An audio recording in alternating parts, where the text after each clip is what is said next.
Hi, everybody. Welcome to FNS Wrestling Podcast, episode 272. Back down in the basement. He's back in his res room at university. We're going to talk about another week of professional wrestling. Always AEW Dynamite, NXT, bit of Raw, bit of news, bit of trivia. I think I'll quickly run down No Mercy. I watched it a week ago. I actually thought about having you quiz me on it, but then I realized I really remembered nothing and it wouldn't go very well. Like, even if you were like, tell me the matches that were on it, I would probably blank. It was after the cage match. It was not super eventful.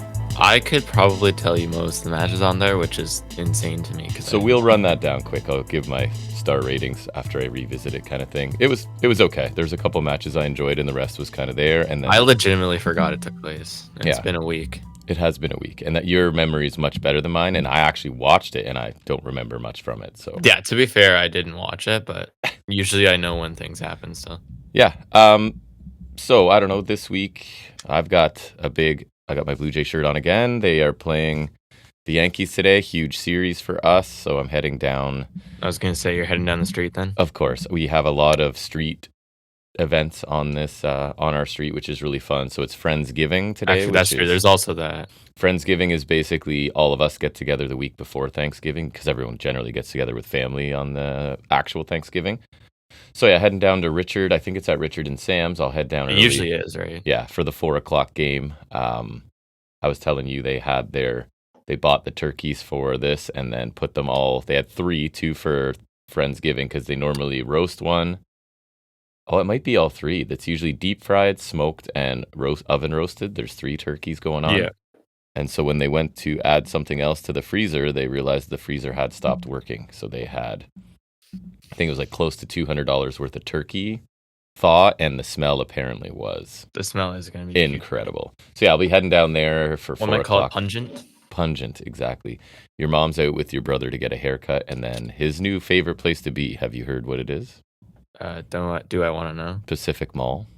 Oh. So they're heading to P Mall, as it's called. I don't think I've been there. It is the big Asian mall within, I don't know, it's like a 40-minute drive for us, and he loves it because you can find good quality rep stuff. Not that anyone would ever buy such things because, but that's what he likes. And he just got a pair of new basketball shoes that are all the rage. The Shea ones came out. If you're a hooper, he actually... You know how your mom goes in those lotteries to win him the right? So basically the way the shoe industry works now, at least with basketball shoes, is you can't buy shoes anymore because those reseller people immediately buy up all the shoes there are and then resell them. So that's with pretty much anything. So these were going for like $180, and then within the day they came out 2 days ago, I think it was. Within that, they were immediately sold out and going for like $400-$500 already. So you can go on their actual. This is Converse, and you can enter to win. I don't like Converses. You can enter to win the right to pay for a pair of them, right? So your mom won and got them in. Conveniently, Nate's size and my size are the same now. So that's kind of smart, though, at least in terms of getting people actually able to buy them reasonably. Right. So she did that. She's won like 4 times. She got Yeezy slides. However we feel about those really ugly foam runners. She got those through that and something else too. So she seems to have the knack for... His shoe wardrobe is actually disgusting. It is. He has too many shoes. Not even too many shoes. Some of the choices are like, it's like he's in an ugly shoe competition. Well, so do I. I have lots of ugly ones, but that's because I buy... But yours are still like at least regular shoes and just weird colors. His are like actively ugly shoes, though, that are like... True. Like the foam runners. Those are the ones like all the holes in them, right? Yes, they are comfortable. Those ones are like actively stupid looking. They are ugly. Like even if you buy the weird like pink shoes or whatever, at least like pink shoes, it's kind of cool, and it's like at least they're still normal shoes. Even those ones he got at Flavor Fashion that last time we were all in Peterborough, and he got the big Velcro strap over it. Oh yeah. Why? So I don't think you'll like the new ones he got because they have like a big... Oh, I know I won't. They're all black, which is cool. You don't need to tell me. They're all black, and they have a little bit of glossy black on the back, but then they have a zipper thing covering the laces, which I'm stupid. Not a big fan of. But why? Like the Velcro thing bothered me because it still had laces, so it's a normal shoe. But like we're going backwards with the Velcro now to like kindergarten. Like what's happening? There's no Velcro. It's a zipper. Okay, that's dumber because there's laces underneath. There's literally no reason for shoes to ever have zippers anywhere near them. Zippers should never be near your feet. So he's excited. zipper He's pants. excited because he got them in time. His new team is doing media day on Sunday with the photos and whatnot, so he has his That's so great. new shoes. But anyways, that's kind of what's new with us. Anything new with you? Are you other than Mhm. you're getting ready for midterms The apparently, right? midterm on Monday, yeah, Yeah, which means I don't have media studies for 3 weeks now, which is nice. right. And you're planning on coming home next Friday. It's Canadian Thanksgiving Any next Thanksgiving, weekend, yes. so And then I got reading week. yeah. Grandma and Grandpa actually want to pick you up on Friday and bring you here, so we'll discuss that at some point. Okay. It would save us a trip, and they just want to come and see your space, you know what I mean, and bring you. So we'll talk about that maybe off the air and not plan that on the podcast for people to listen to. But I don't have anything else. Do you want to get into talking about Yeah. wrestling? All right, let's do it now. First segment every week. It's where we discuss some of the week's wrestling news and rumors.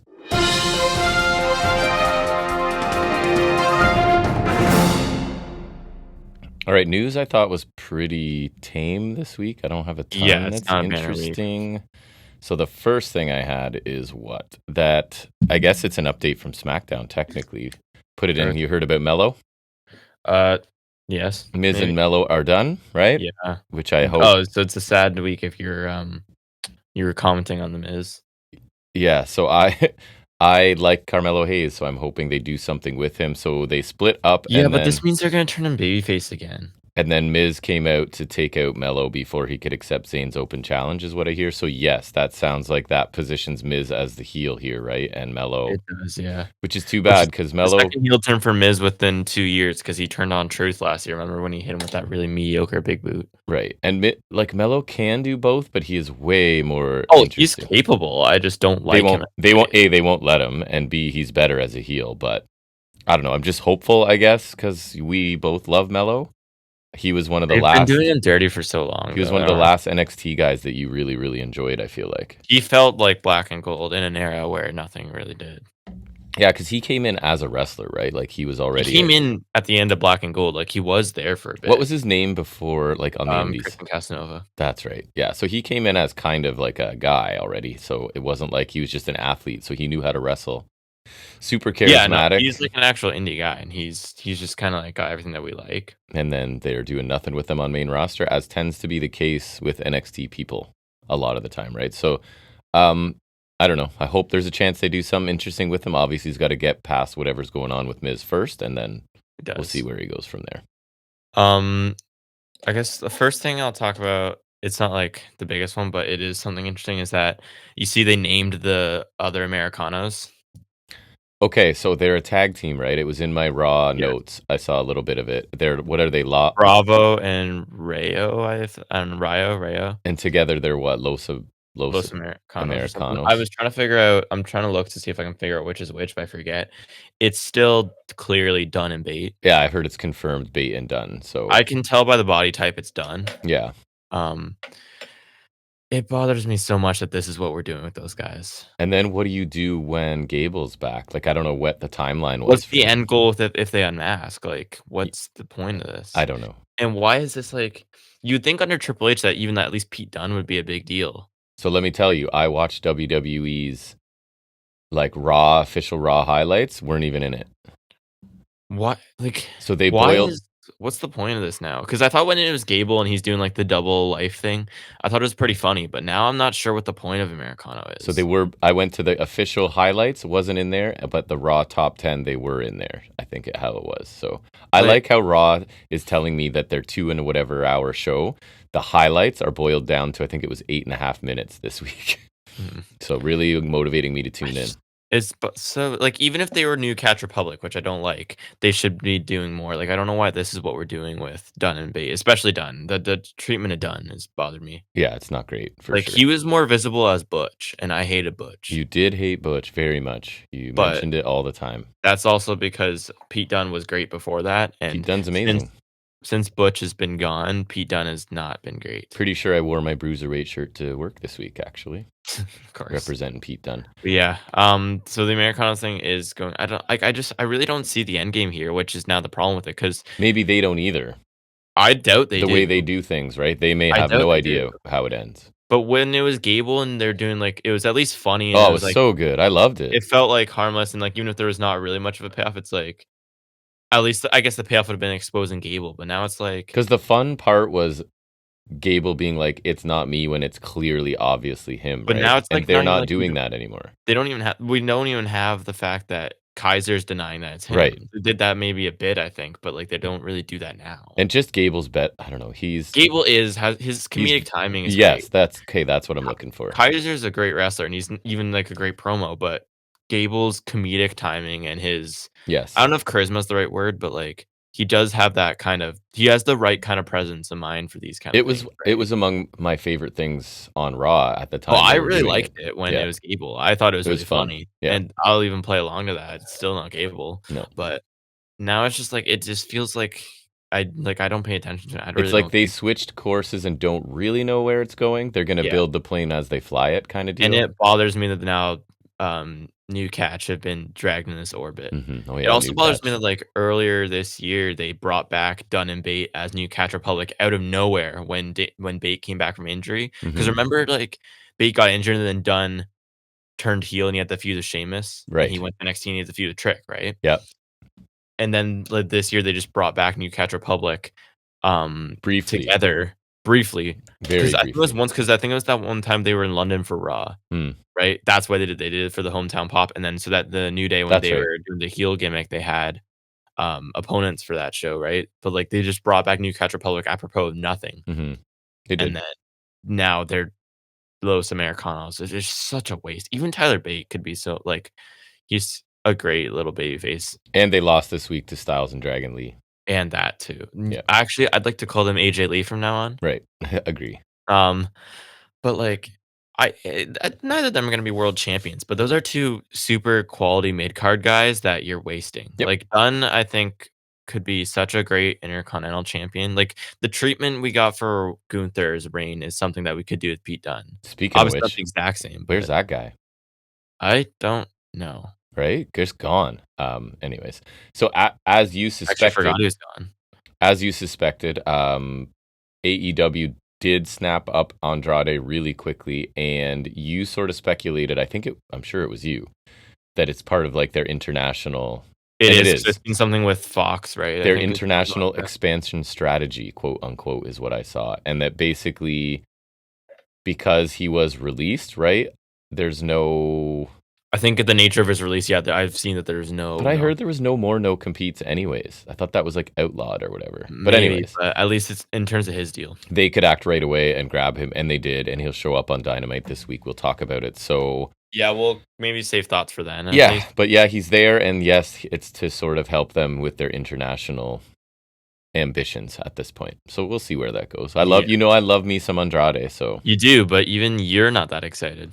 I just don't know if I'm AEW why he was unhappy. He wanted out. He got out. He And went I where he don't think he's wanted. that big of a Latin star, like, He was no offense unhappy. He's to just unhappy, right? He is incredibly talented in the ring, but clearly, unless he is like, character-wise, he's not really there, and his English apparently wasn't to WWE's and liking, so and obviously he's not happy if he's not one of your main event guys. He seems to be unhappy everywhere. So I'm obviously they're hoping the international appeal helps, but if I'm them, I'm a petty man.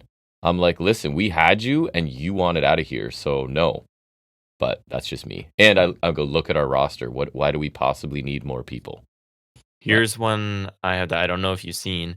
You remember when May had that promo on Dynamite, and she was saying she wants an opponent for Dynamite next week, yeah, the Open Challenge. Did you see who's rumored for that? no. Someone from WWE, ex-WWE, obviously, Ex WWE Baszler? that we kinda like. No, not Baszler. Because we more than kind of like Baszler. So how long I ago? like her. I feel like you like her less now, but I feel like we both still like her. How long ago in WWE? Oh, I don't know. I think she got released earlier this year. Earlier this year released. I'm pretty sure. Woman that we kind of like. She was in NXT for a Dakota while. Kai? Yes, Oh, hey, look at me. it is Um, Dakota Kai. yeah, I'm hit and miss with her. Love That's her what I mean. Like, I know sometimes, you liked her, and I feel like you still do a bit, but and then sometimes her matches are just super clunky for whatever yeah, reason. I don't think I watched her as much when there was said clunky matches. So But interesting. I don't know. I would like her I feel like she'd be perfect for TBS division. I'm not sure we need more roster in that company again, but whatever. I'd rather have her than Andrade. Yeah, That's maybe. weird. That is weird. Um, from the news that's not really news, I guess, is that Good start. Meltzer is updating plans on Obafemi because myself and I guess everybody are like, well, obviously the belt's off, he's going up, but I have seen that going around, yeah, that he's uh, not. Meltzer says no, that for the time being, the plans are that he stays in NXT. I don't really know what else you're gonna do with him unless you want a rematch with Saints quick. Yeah, I feel like in ring he's not amazing, but he's good and he's had I lots think of good matches. he's not So amazing, but he has a style he and it works does. for him. Like, he knows what he's doing enough to, like he could have a really physical match with, like, Sheamus or something. Like, he has a good style. It's not like he's, like, the greatest worker ever, but he's got a good style that works and, like, that can get him good matches And still. look at him. That's usually main Yeah, roster. They're like, look at this guy. He's yeah. humongous. He has a presence. He can He's an talk. NIL success, I which don't is know what else. Yeah, he rare. is. He's what It's they're rare. hoping for with all those NIL people. He's their excuse to keep it going. That's right. He's the one they can constantly refer to as to why this program is worth it, right? Even though we have, like, a sea of Him and Jasmine Nix are the Jasmine reasons. Nix and all these, like, random football guys, like, all these I can't even name most of They'll them. also hang their hat on Ruka, I'm sure, Yeah, right? She's good. yeah, I So I guess. don't know who else, but your turn, sir. I only have one more. Um, Major one was for next week's NXT TNA show. It went from Invasion to Showdown because Israel was not happy with the name given the date and the correspondence there. Right. I mean, I get that it's like a thing for them, but anyone with half a brain or even 5 seconds of wrestling research would know that the name has nothing to do with Israel whatsoever. Even if you did like a reverse image search on the logo, you'd know it's an old event. But Like they don't want to upset it's anybody or not certain taking place people, I anywhere guess. near Israel, nor does it have anything to do with them. So I don't care because I'm not gonna watch it and I don't care about the show, but I do think it's stupid that they bothered to make a fuss about that. Like just And go I heard crap someone river. talking about that WWE has had other pay-per-view names in existence that might have fit better other than Showdown or whatever they're calling it. They've done Super Showdown I and can't Sad. remember what the examples were, but I'm looking at all Great the oh, posters on our wall to see if there's Great Ball any.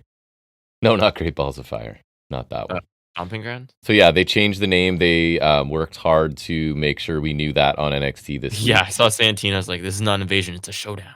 And I was not a fan of NXT, but we'll talk about that as well later You're gonna on. love it next week. It Actually, coincidentally going head to head with Dynamite. The I already Tuesday Night made War is back. I already made the thumbnail, and it's all the TNA people in the ring, and I think I'm putting across the top of it. It says NXT versus NXT 2 years ago. uninspired, lazy, and boring? Question mark.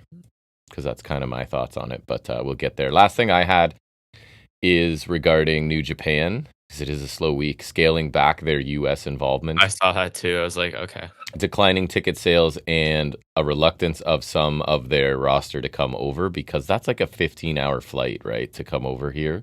Yeah, I can understand that I've done honestly, it. and if It's it's not big. if the return on investment's not really there, then Yes. that's kinda fair. And I think it's not, right? Like, I don't really New Japan's in, in a they're lull, hurting. because They're we're hurting. giant wrestling nerds who are scouring news all the time, and like I hear nothing about New Japan. No, I keep tabs on them through New Instagram sometimes, and, like, I saw there's that new tag team, the KO brothers that won the tag titles. and New Japan proper, let alone American version. You know what I New mean? Japan Strong, Yeah. Sorry, who is this tag team? KO brothers. Who They're the new Bullet Club who guys. are they?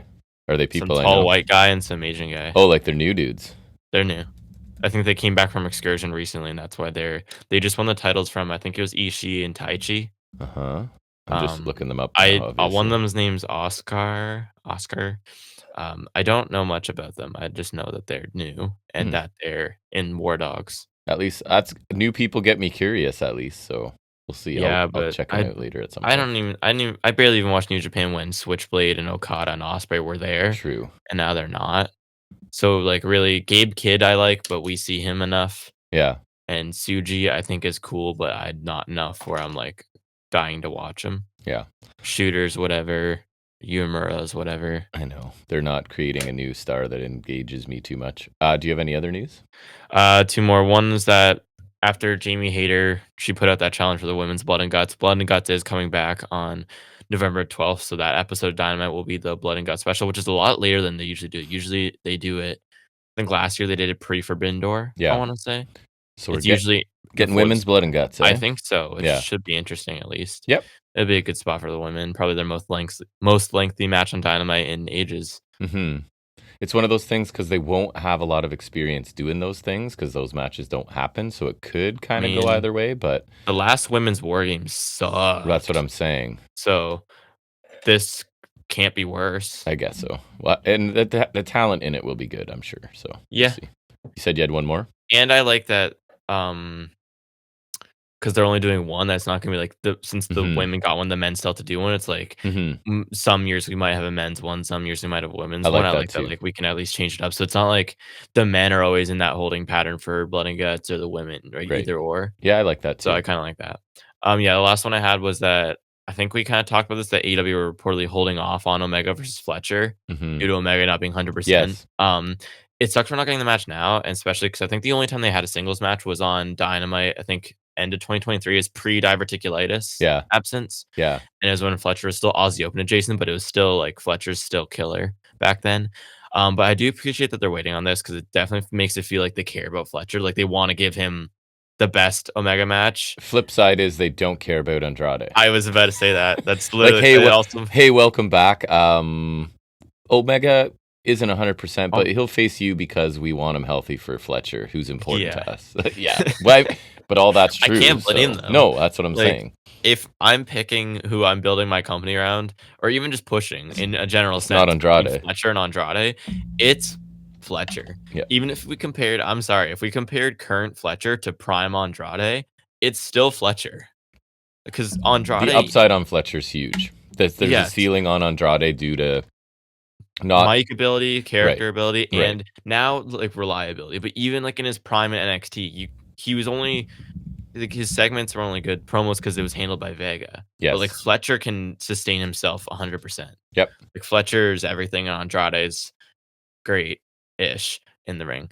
And then like yeah, so I thought it was fine. Like I'm glad they are saving this for Fletcher because I do appreciate that. Hmm. 'Cause Fletcher Omega is sounds great if we can make that like a big deal. But yeah, then it's funny that Andrade like I'm not saying Omega's gonna suck or he'll half-ass it because even halfway Omega is still great. Yeah, we're probably getting 3/4 Omega, which is still pretty But good. I do think it's funny that they're, like, sending the scraps of Omega for Yes, Andrade that's while right. Fletcher, like, waits for Omega to be, like, 100%. prime. Yep, I agree.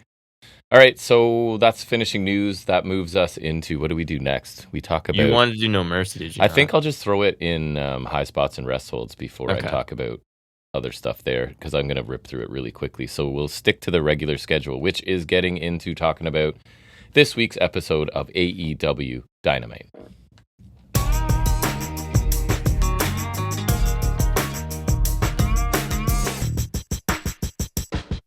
So we're back to watching Dynamite together last night. So go ahead and let's relive it. First thing up was Young Bucks in some segment. They are outside a casino, and they're talking about the 6th anniversary of Dynamite. Matt's talking about, like, he has a big idea for this entrance, so he's going to make a call. It's gonna cost him a lot of money, but, you know, they're still rich or whatever. Matt leaves. Nick goes to double their money at the casino, get a montage of that, and then he's outside a dumpster. He's lost the money. You called it last week. Yeah. He says, sorry, Matt says their entrance is gonna be all pomp circumstance. He's going off all about like the big things they're gonna have, and then he realizes the bag's empty. They've lost everything. We cut to them in the ring, and the nameplate says the Broke Bucks. So we're back to making fun of the I Bucks. feel like you like this more than me. It's fine. It's lighter fare. It's not really my type of thing, but it's not like it offended me or bothered me either. And Oh, I liked it. I think it's funny, and I'm just glad we're back to like ripping the Bucks every week. Since now, like the second that they don't have money to bribe people, like everyone goes back to like treating them like dirt. which do you think that was the plan all along, or that they're like we want to spin it back to? Ah, I I feel like it feel was like probably the plan all along. I feel like it's the plan because it's not like that big of a pivot, even if it wasn't the plan. But like, it does feel like the plan because you give them the money, and it's like, oh, now it's funny that they're back to being fancy because they have money and they can pay people off. But then Right. it's like they're idiots, so they lose the money, and And it shows that they didn't even learn anything, right? Because you they think if yeah, they had become wealthy again, they'd be like, oh man, we should maybe treat people better because. or that now that they're broke again, maybe they would like Right. be nice about it, or even learn to keep their money. But they learn nothing They because have learned nothing because they're they're scumbags. idiots. So I liked it, and That's true. I think hopefully next week we'll be back to more of their like entrance shenanigans because I did like that bit, and Yeah, I still I think think there's there's still meat on legs the on bone, that. yeah. Yeah, Like, even this was funny. No entrance, and we get to make fun of them with the nameplate there, so I thought this was amusing. That's because 'cause they're teaming with Josh Alexander against Omega at 75% or whatever it is, and Brodito. Um, there's some spots where Bandito's trying to do the Macarena, then the Bucks try to mock him, and then Bandito Omega take out the Bucks, and then they do the that Macarena. was my least favorite part of this. There was a I lot didn't of even hate it, I Macarena. was just It was confused. It kind of was really silly. Yeah, strange. Like, I don't there has to be a reason, but I don't know what it is. Omega hits a double guitar crusher to the Bucks, goes for a tope con hilo on Alexander, but, like, as he's going over the ropes, the Bucks double super kick him, so I thought that was kinda it cool. was. And he ends up landing on the apron for Alexander to hit that crossbody block, so I thought that was well set up. I like when they do a cool setup to get Alexander that move. She does always tend to hit it once in a match, but I like when they do a kinda different setup like that. They are finding better, sort They're of different finding ways ways to to, do it. like, Yeah. work it in, right? The Bucks hit Omega with that double foot stomp powerbomb combo that we really like for a 2 count. Brody King gets a hot tag flurry. Alexander hits that front slam on the apron to Bandito. Then King takes him out with a cannonball. Then a PK from Nick. Wrecking ball dropkick from Matt. And then as he's kind of like skating the cat back in the ring, Omega drops Nick onto him. Then he hits a tope onto the pile of people. King takes a double super kick from the Bucks into a German from Alexander. You had to take your own notes again, didn't you, this week? I've just been doing that now. Yeah, because TJR's been letting us down. Still love him, don't worry. But he's Yeah, been like quick summaries of things now. he's not as on Dynamite as we are. No. Maybe I gotta start putting this out then. Yeah. Omega hits a V trigger to Alexander, then a dragon suplex, a power bomb, another knee. Finish comes and King takes it. The Bucks to suicide dive. Then poor Alexander takes a V trigger, 21 plex, and a one wing angel for the win. Mm-hmm. Then we get like some bit after the match where the Omega and the Bucks are standing in the ring. They seem to be having like some conversation. Like not sure what it is. Like their Bucks are conflict or something. Like I'm not sure what the angle And is their here. commentaries like, oh, these are the founding fathers, the founders of the It company. is kind of nice. and We have blah, blah, like blah. the elite guys. Yeah. On the anniversary show, right? It's Right. just Yeah. interesting here. Something's going on at least. Alexander boots Omega in the face, beats him down. The Bucks don't help Alexander, but they don't help Omega either. Mhm. They're just kind of standing there watching it. Tarzan Boy hits, Jurassic Express come out. Double DT from Perry, double chokeslam from Luchasaurus. Perry with the knee to Alexander, then a Snapdragon from Omega. Omega kind of gets in Perry's face and shoves him because he didn't forget that Perry like took him out with the Elite last year. Which I appreciated being reminded of that. Yep. They shove each other, then Perry shoves Omega out of the way. Suicide dive to the Bucks. Him and Luchasaurus brawl back with the Bucks. Omega gets on the mic, talks about the 6 years anniversary, talks about being here since day one. He's proud of the journey they've been on. He thanks all the fans. He does his sign off, then the lights go out, and it's Andrade. Mm-hmm. He attacks Omega, then hits the message, which is that double underhook neck breaker thingy. Yeah. And then he shakes hands with Callis, and Callis raises his arm, so he's in the Callis family. I do like that he has a slightly different look. The long hair, the outfit, the it's sort highlights as well. He's got the blondish. Right. It made him seem a little bit different. He did get a good reaction because I saw some places trying to say that there was no reaction. No, there was a reaction. Absolutely. There definitely was. So that's that. The match. So we've now watched in this format, 3 or 4 Dynamites? So this is the first week where I felt like, because we're watching it where the commercials, we don't get them and we get the action through the commercials. Matches felt long to me because I feel like there was some lulls in the commercial break part. There always is, and yeah, I think I felt like I noticed it it more this week than before. But anyway, so I always just kind of noticed it 'cause it feels weird to be watching it. Remember we guessed, because I said this match felt really long and we guessed how long it was, and I was thought it was like 20 something. I was way off. So it felt long, not necessarily in a bad way. Speaking of long, Dynamite was 2.5 hours this week. It was. So I thought there was really good action in here and a few sequences where everybody gets to hit signature stuff, which I like. Some people think annoys them. I like it, and the crowd seemed to get into it too. And these are the matches that AEW does and does well, right? So and then the aftermath is to get the Jurassic Express and Young Bucks thing going, remind us of Perry Omega situation, which I appreciated. And if this gets us Omega Andrade at Wrestle Dream, which I think it is, right? That's cool, man. That's a cool match. That's it feels fresh, even if it's 80% Omega or whatever, the husk of Kenny Omega. The skeleton of Omega. I'm still interested to see what those two can do together. Yeah. So yeah, a good opener for sure. Felt very AEW. Yeah, very AEW opener, customarily action-packed. It's a great group of guys, so you know you're getting. The result was never in doubt, and Alexander did take the fall, which sucks, but he did take, like, double finisher, right? Hmm. Post-match stuff was solid. I'm interested to see where the Bucks Jurassic Express feud goes. I feel like that's another Wrestle Dream match that we could get, which I am pretty excited for. Hopefully now that they're babyface, Luchasaurus can start doing moonsaults again. Yeah, Um, and I was like, I mean, it seems maybe after that too, like we're getting Omega and like maybe a Bucks face turn. Like I'm not sure where they're going with the Omega Bucks thing here. they're definitely teasing something. It felt It's like interesting. yeah, Um, and I'm glad we saw Jurassic Express out here, but I was hoping for a segment with them when they were advertised. So I'm hoping we maybe get something next week. So I'd like to see I'd like to see Perry actually speak about what's happened since. Like I'm curious to see where they're at. You know what I mean? yeah, I was really surprised Andrade came back here. Can't say I'm excited or really disappointed. I don't really care. yeah. Like he's a great wrestler, but maybe there's a reason he's never been a big deal. And he hasn't been gone that long. Like it feels like he was there, not doing much. And He left at the end of 2023.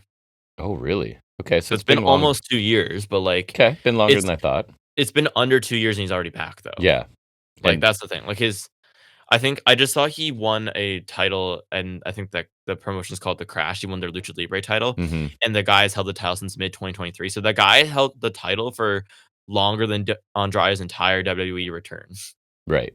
because he held it since before Andrade returned, and then Andrade won it after he left again. So I think that's pretty funny. But like I saw one of the things the Observer said too. I think Meltzer said it was that like he's a great wrestler, but when he left he made me stood out a bit more as a great wrestler, but now there's so many people on his level and that are doing it better than Yep. him that, like, he does not stand out as much now. Yep. Like, when he left, even if you wanna say that, like, Takeshita and Fletcher were they were still great in the ring, but, They like, weren't they've where they leveled up are. so Yeah. much now that, like, they're so beyond him hmm that, like, he's doesn't like, honestly, if I'm saying who I care about and those 3, it's Andrade's last, or, like, even Swerve Easily. has leveled up, since like, Swerve became world champion since Andrade left. Yeah. Like, and Osprey got here full time since Andrade left, right? Because when Andrade left, Osprey wasn't, like, fully signed yet. Well, Andrade couldn't ascend to that level in his previous run, and it's less likely to happen now. Exactly, right? Like, he wasn't ascending back then, he was, like, leading that remember the Hardy family office? Or when it was Yes. Andrade's family office, Yes. the AFO? He was doing that, or, like, he was in LFI, which I guess he could join them, but I guess not now. Yeah. And then, like, yeah, now the roster's even more stacked now. We've also got, like, we signed Jet Speed this year, Ace Austin. I'm not saying all those guys are above Andrade, but, like, it's just getting so much more full that, like, Andrade's chances of getting what he seems to want And then are the problem less. is he doesn't seem to have realistic expectations when he goes places, so it's almost more likely for that to happen this It time is, around. yeah. Like, So, I wouldn't be surprised if he's gone within the year. yeah.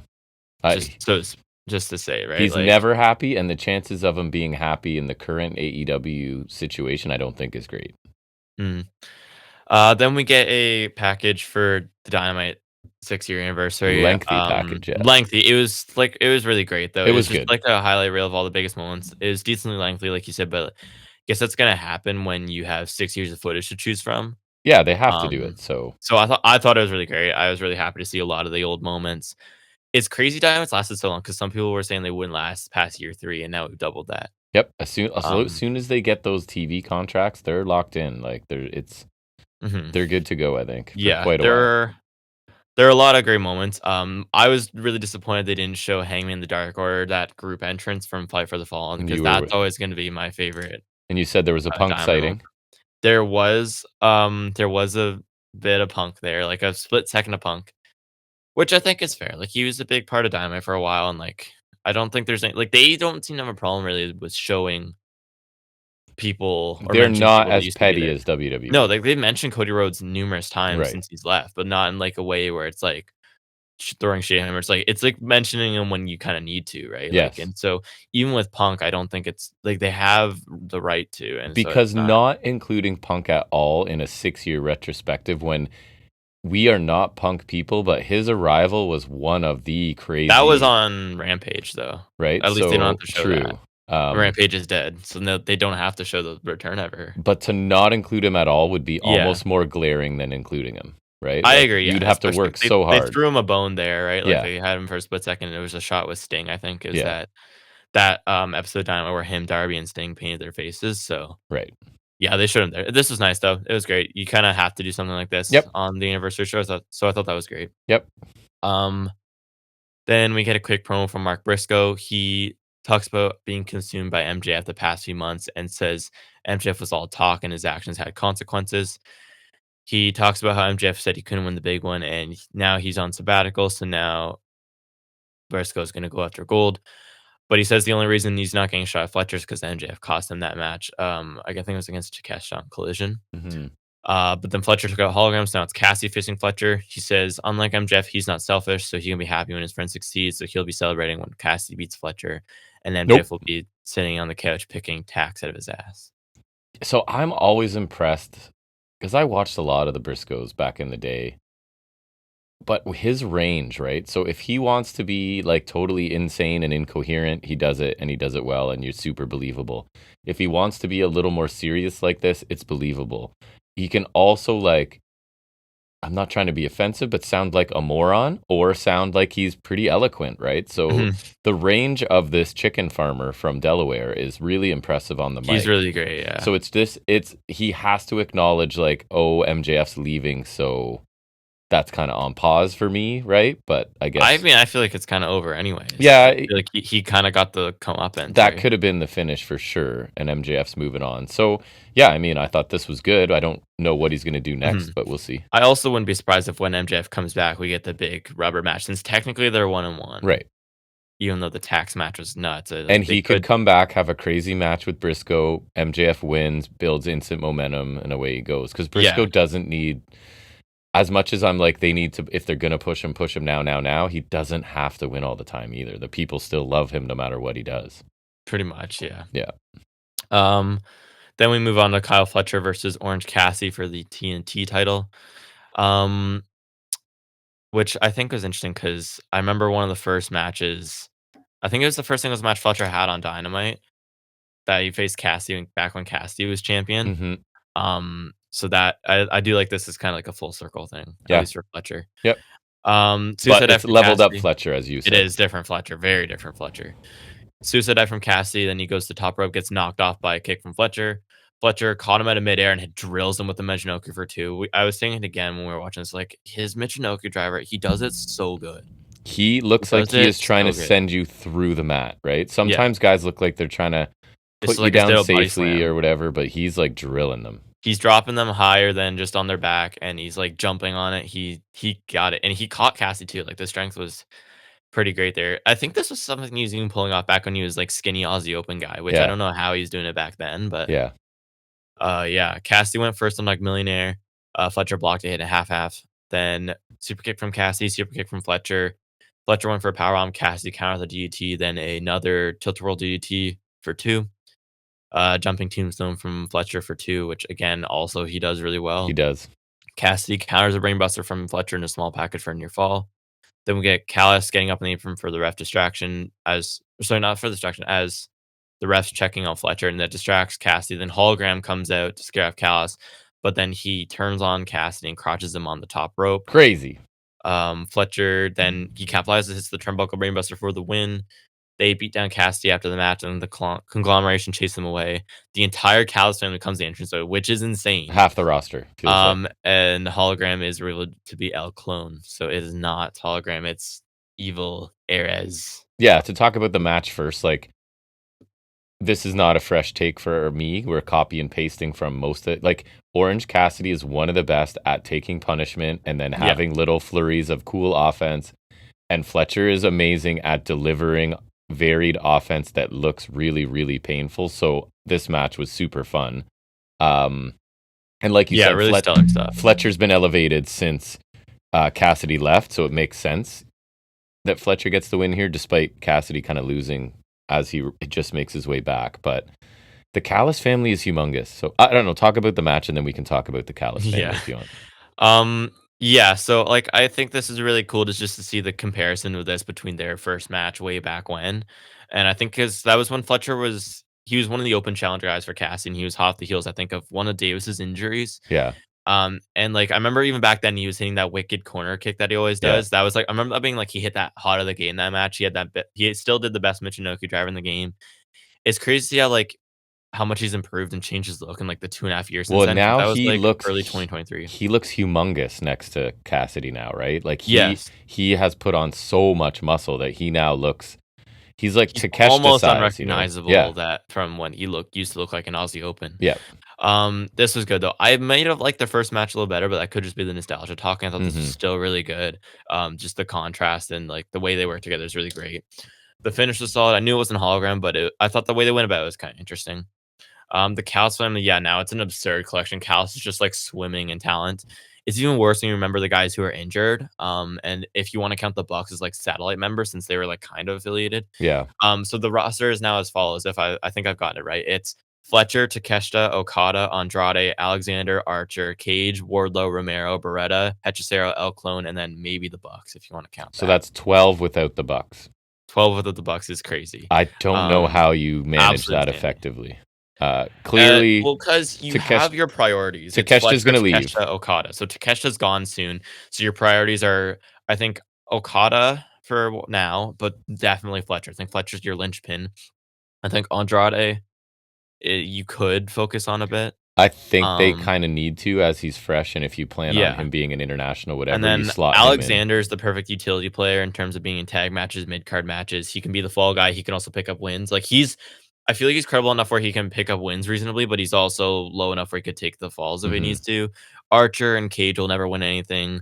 I don't care about Wardlow. Hechicero? Hechicero, I think is kind of it depends what you need him for because he's still CMLL-ish, so he's not even like heavy here. El Clone remains to be seen, and then RPG Vice are jobber galore. So do you think this is El Clone audible, or was he I think he was always gonna show up here. I think this probably would have I think they would've just played it differently Yeah. if it was hologram in the match. I think he was always gonna show up. I think that was part of the reason we did the hologram match here. But I think if they didn't wanna shelve him just because hologram's out, so I think they called an audible to, like, change it, but I think he was always gonna show up. Yeah. And that reveal wasn't anything super exciting, but we'll see what they do with it, I guess. I don't know. Yeah. That's a big group of people to have to It deal with. is crazy. We're gonna do the, Callus B team. We might. Put And then some we'll of them do on the Ring of Honor or something. and do the Callus Wolfpack Elite. That's what I'm saying. It's feeling Right. like an NWO where everybody is joining. Not quite yet. It's not that terrible, but we'll see. It's once people start joining for like no reason, it's like, oh, also, actually, I forgot one person, Mark Davis. He's also injured. Oh yeah, he exists.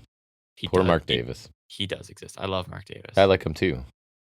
Then we get a quick Monet interview. She talks about how they're in Jacksonville next week, which is in Daily's Place.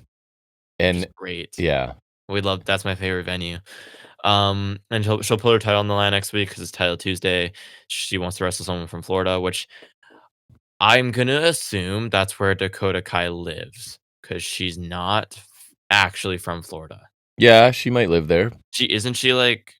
She's New Zealand, is she not? I believe she is Kiwi. Yes, Right? I could double check. Yeah, do that. Then Harley Cameron comes in with Mini Monet. Monet's asked if she wasn't she a cat last week. And she teams with everybody. Whenever they team together, she loses. So Harley was applying to be her tag partner for the women's tag titles, and Monet says no. Kiwi. Yeah, I thought so. I thought this was entertaining. I enjoyed Harley here. And I just hope that them going to Jacksonville means Daily Place and Excalibur confirmed in the next match. So I'm happy. I just noticed how much more attention I paid as soon as Harley Cameron showed up because it's like, okay, it's The typical Monet stuff. It's Monet she and wants another Renee belt. She doing wants their another thing. belt. I feel like Renee has toned down the love of Monet. Remember where I always thought it was kind of There were strange? a couple segments where I thought it was definitely like it was a bit much for sure. But yeah, Harley Cameron it's crazy to say that she is so much more interesting. I will say that too because like yeah, immediately when she came in, I was like giggling. Oh, And good, I the was puppet's enjoying back, it. right? And I'm way more. So Yeah, like it was. I even thought it made Monet kind of entertaining too, where she's like, "Weren't you just a cat?" And like the way they play I just off thought of like each other is helpful to Monet. For I sure. agree, and I think that's a testament to like Harley Cameron's talent too, because we were saying about Statlander last week, is that like it helps Statlander's Mhm. dynamic, and I think it also helps Manea as well. So I think that's a testament to Harley Cameron's abilities, because even if she's never going to be like top champion or like win any of the titles, She's I that could see winning the tag titles, but like she's that extra sauce for other people that need it, right, right? and that's something she can hang her hat on still. Oh, you can stay around for a long time in And that yeah, role. that's longevity too. Yeah. Like she's the kind of person that can make, even when she's older, I could see her making cameo appearances. Mhm. Kind of like how WWE uses some people like that. You Speaking know of what I mean? cameo, what was the text I sent you Oh this yeah, week? Tama Tonga. I copied That can't be real. it was That okay, can't be true. while you talk about the next thing, I'll go look it up. So That can't be true. move on to Okay. the next match because that'll give me Then we time. get Hangman Page and the remnants of the Ops taking on the Death Riders, because this will never end. That's right. Never. Excalibur, yeah, he confirmed Dynamite's in Daly's place next week, which I'm really excited about. I love when they do Daly's place. Just the setup's different and the crowd's usually pretty good. hmm So I just really enjoy the setup of Daly's place. The amphitheater environment is always awesome. Hangman with a follow slam to Garcia. He then throws him out of the ring, hits a slingshot punch to the floor. Garcia distracts the ref so Claudio can slip in and powerbomb Hobbs. Hobbs makes the tag down. We get this bit where like both Hangman and Joe are reaching for the tag, and like they both motion to go in, but like Hangman ends up going in, and you can see Joe's like slightly bothered there. hmm Hangman with the hot tag flurry then. Deathfly driver to Garcia for 2. Mox and Hangman stand off. They go back and forth. Hangman gets spiked on a pile driver from Mox. Joe comes in, knocks Garcia off the apron. Paradigm shift to Joe, then a buckshot to Mox. Then Claudio hits a pop-up uppercut. That was big. Pop uppercut. Poppercut? Poppercut to Hangman for 2. Then Hangman with the dead and a buckshot to Claudio for the win. Hangman, he's giving the trios house to Hobbs and Joe, and he like kind of like pushes it into Joe's chest, and then it drops, and Joe's like, you can tell he's really bothered by that. I He love kinda Joe. confronts Hangman, gets a little heated.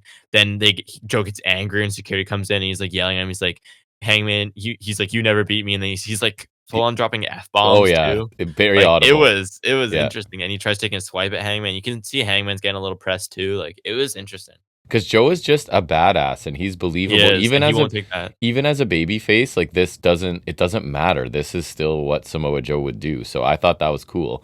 I mean, another trios match substituting like power guys kind of for what we had before. I didn't think it was anything special. Parts of it were really slow and the crowd was quiet. Again, I think it was commercial break time probably. Final few minutes I thought were much more entertaining. It just didn't feel super important. But the Hangman Joe stuff was really interesting, and then they get little bits later in the show to talk about it, right? So it's just Samoa Joe is so believable as like just a badass who, Yeah, like and he can always flip the switch between calm and angry whenever he needs to. He's Right? not going to be disrespected, right? So I kind of like where that's going, actually. Yeah, I thought this was solid. I didn't like it as much as the opener. I didn't either. But There was something that I was thought it was just. still good. I think it's partially because there's not much more meat on the bones in terms I think of that's it. It's stale a little bit. Hangman Death Riders, Ops Death Riders, right? Yeah. I do think the angle is interesting with the Hangman Joe thing. I think it'd be cool since we only saw them really come into orbit when they had that triple threat with Swerve at Revolution last year. Which felt like more of a backdrop for Swerve and Hangman, right? Yeah. That was when Joe was champion, and that was great. So here it is. Fun fact, because this is the exact text I sent you. Fun fact, Tama Tonga is the most expensive celebrity available on Cameo. All caps lock of Cameo. And then it has a screenshot. Would you care to guess how much a cameo from him would be? He has 36 5-star ratings on there, so they must be good. I think it's and it's a screenshot. I didn't even notice that. It's a screenshot filtered price high to low. So Rachel E. Harris, I don't know who that is, an actor from Suits and Lucifer, it says, is next at $2,500 for a cameo. So he's what, 3,000? He is way higher than that. Tama Tonga. Tama Tonga, pro wrestler, picture of him. I'm thinking of the guy, right? Not Haku or like it's no, Tama Tonga. It's Tama Tonga. Like Kamato's brother. Yeah. The one that's injured right now. Yeah. So more than 3,000. You're way off. Like 5,000? Double that. 10,000, right? $10,000 for if this is, unless somebody. That can't be true. I refuse to believe that that's true. Okay, well now I'll go to actual Cameo and we'll check this out. So you continue because we're gonna deep dive into Tama Tonga cameos. Because listen, I know everyone wants one and you're probably lining up to get one, but you're like worried if it's in the budget. Can you imagine? I refuse to believe there's a world where Tama Tonga's like charging more than like. Actually, it depends too, because maybe not everyone's on Cameo. Like, because if like The Rock's on Cameo, then like there's no way the Tama Tonga is charging more than The Rock. That can't be true.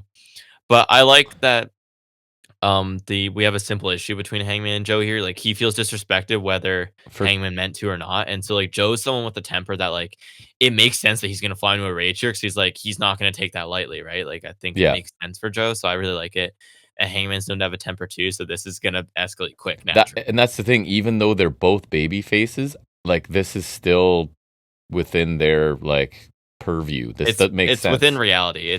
I can easily suspend my disbelief for this. So I'm in Cameo right now, and There's no way. with the exchange. So now we're talking Canadian funds, but Oh no. $13,952.80. Just to get a video from Tama Tonga. Correct. And he's actually the most expensive. That is I that. refuse to believe that. I'm gonna try and filter it by that. But There's no way. Like, in what universe does that make sense? I'm And gonna. has anyone ever please, someone tell me if anyone's ever bought that. That's Like, who's. I don't know. think Man. about like what you could do with okay, we'll call it Canadian $13,000. Mhm. Like, I could probably get I could get a car for that much. Why would I be a video from Tama Tonga? Like, in what universe? I don't know, but it's Like, pretty amazing. I don't understand. Okay, so I've got view all. Can I filter? Anyways, you carry on. I'm gonna try and continue This is so this. stupid. Then we get a quick Jet Ski promo. It was basically just like a package. There was FTR too. Nice challenging one of the FTR guys to face him on Collision. Stokely accepts and he says they'll have a surprise to deal with Willow because he hates her. And so I'm wondering if Stokely's hinting at them getting a female member to combat Willow, who could then they could also fight Beth Copeland when her and Cope come back. Mm-hmm. I don't know who it would be, but like it just got me thinking like it feels like that's what they're hinting at. Because what else would the surprise be and why he mentioned Willow when he said that? You know what I mean? The most expensive cameo video price isn't fixed, but as of late 2025, Tama Tonga was noted as the most expensive celebrity on the entire platform. That can't be right. I don't Well, understand. it's because not everybody's on it, right? It's not That's like what I thought. it's not like A-list people who. That's what I was gonna say. Like So the Rock's not on there. of the Tina's D-list probably not on people. there. Yeah. So anyways, I was sorry. like, there's no like why Mystery it solved. doesn't make sense. No. Tama Tonga, Haku's son, like I would rather have a Haku cameo by far. I would rather have neither. But Haku Actually, is awesome. How dare you? I would unironically rather have one from Camacho because he would probably botch it. Yeah, that's true. I would be disappointed if it wasn't botched. If I pay, let's say $10,000 and it's good to get a video from Tonga and it's good, I'll be and mad. it makes sense, I'm actually gonna be mad. I'm gonna want my money back. You gave me exactly what I paid for, sir. How dare you? Yeah. Then we get a quick Hangman promo. He talks about how the ops helped him win the title, and how like Joe felt disrespected and he like got fired up about that, and he mentioned how Hangman's beat him. He said if since they helped him, he'll give Joe a shot if he wants it and makes the challenge for Wrestle Dream. He respects Joe, but if he throws a bitch fit like that again, he will ruin his life. So I like this because I really enjoyed this. Babyface Hangman is a fighting champion. But he's also not going to take like right, and he keeps his edge here a little bit. And they both, and again, it's this crazy dynamic where they're both baby faces, but they're both super pissed off at each other, and it works. It really does. I think work. that's cool. It's a simple issue. Neither of them is like inherently wrong either, because like it's really arguable whether as like Hangman meant to drop it or not, which I don't think he would. So I think it's an accident. But then Joe's. Not saying Joe's right, but it's understandable that he would get mad at that. I agree. And then Hangman's just reacting in kind, which it's hard not to, right? Yeah. So like they're both no one's either right or wrong here. It's just more so like it's just understandable from both ends. And we need like interesting what we always call placeholder challengers, right? So this is totally fine. And I think that's a perfect way to use Joe. I do too. I don't think he ever needed to win the title. I'm really glad he did because his title run was awesome. I loved it. But he's probably not going to win it again. No, I don't think so. And that's okay. But like, and I don't think we got that much prime Joe left, so let's see him in some cool matches. Might as well, yeah. And like I said, I don't think we've seen this one-on-one before. Mm-hmm. And he's someone who's easily credible. Like you can just pull this out of thin air, and he's a credible challenger. And crowds love him. Like and that will be a great reaction for that match. It'll be interesting to see what the dynamic is in the match. Yeah, It will. in terms of who gets cheered. I would imagine Hangman gets cheered more just He because it's will. Hangman. Then we get Tony Storm versus Ty Mello. It was pretty short. 8 minutes of what you'd expect is what I put, and And nothing yeah, more. like there's not really much to note. Storm won with the hip attack and the Storm Zero. Really basic rehab match, right? Is what it was. She talks about how she lost, but she didn't lose. She's nothing without the title. Gets She wants whatted a though. rematch. She got whatted. Boxing or women's match, nothing outright bad here, but nothing out of the ordinary. It was about as uninteresting as it was standard. Fine promo. I'm so glad Storm's still in the title picture. Do you think I was wondering that because this post-match promo she gave was not the usual innuendo laced whatever, and people seem to get a little bored. So It's almost like this character doesn't have legs when she's not trying to be like controversial and or it's whatever it is. almost like people were cheering for all the sexual stuff that annoyed us and made us groan. Maybe, and it could just be the particular crowd too. But They like, did cheer when she demanded the rematch. yeah. But So I'm interested to see how people continue to react to her. I am curious going forward because generally getting whatted is not a sign that what you are doing is popular with the Yeah, people. I'm So I all think for it because I want this character gone. it felt like, oh, you're not doing all your crazy innuendo. We're kind of bored by this. I don't know. But yeah, I'm going to keep an eye on it going forward for sure. Then we get a quick LFI Eddie Kingston package. I'm gonna be completely honest. I was on my phone during this. So, So Eddie, it's Eddie versus Dralistico. bottom line, it's great to hear Eddie speak. It was really brief, but again, he sounds real, right? Like He's still he great. just, I did remember like he's like, don't have Sammy speak for you because he's not the one getting beat up. that's right. I love that. I thought that was great because Guevara was the one speaking for LFI. Yes, and so I mean, great to have Eddie back, but it's just a collision thing. So I immediately, like you, Yeah, he hasn't been on Dynamite I yet. can just pick up the vibe as soon as it's like a Oh, you collision can thing, tell, yeah. and then I'm just like, it's not getting all my attention. Well, my thing was like I was already checking my phone after the match, and I was just like I like looked up half of the time during, and I was just Yeah. like, it was not that I didn't completely ignore this. It's just I didn't pay enough attention to take notes. So it's like I'm not even gonna bother. It was barely notable. Just nice to hear him talk again. Then we get Samoa Joe with a quick promo. He says, no surprise to him that some may call this a misunderstanding, but he asked if he and Hangman are really allies, and maybe this is perfectly understood. And he's been so occupied with the Death Riders, he's forgotten who he is, and maybe he needs to remind Hangman too. He's Samoa Joe, and Hangman's never beaten him. He's Samoa Joe, and Hangman has never been better than him on any day. He says all that is cowboy shit, and he welcomes Hangman to a world of deep shit. And in super intensity mode. I thought this was awesome. He is a scary dude. Great. This was great.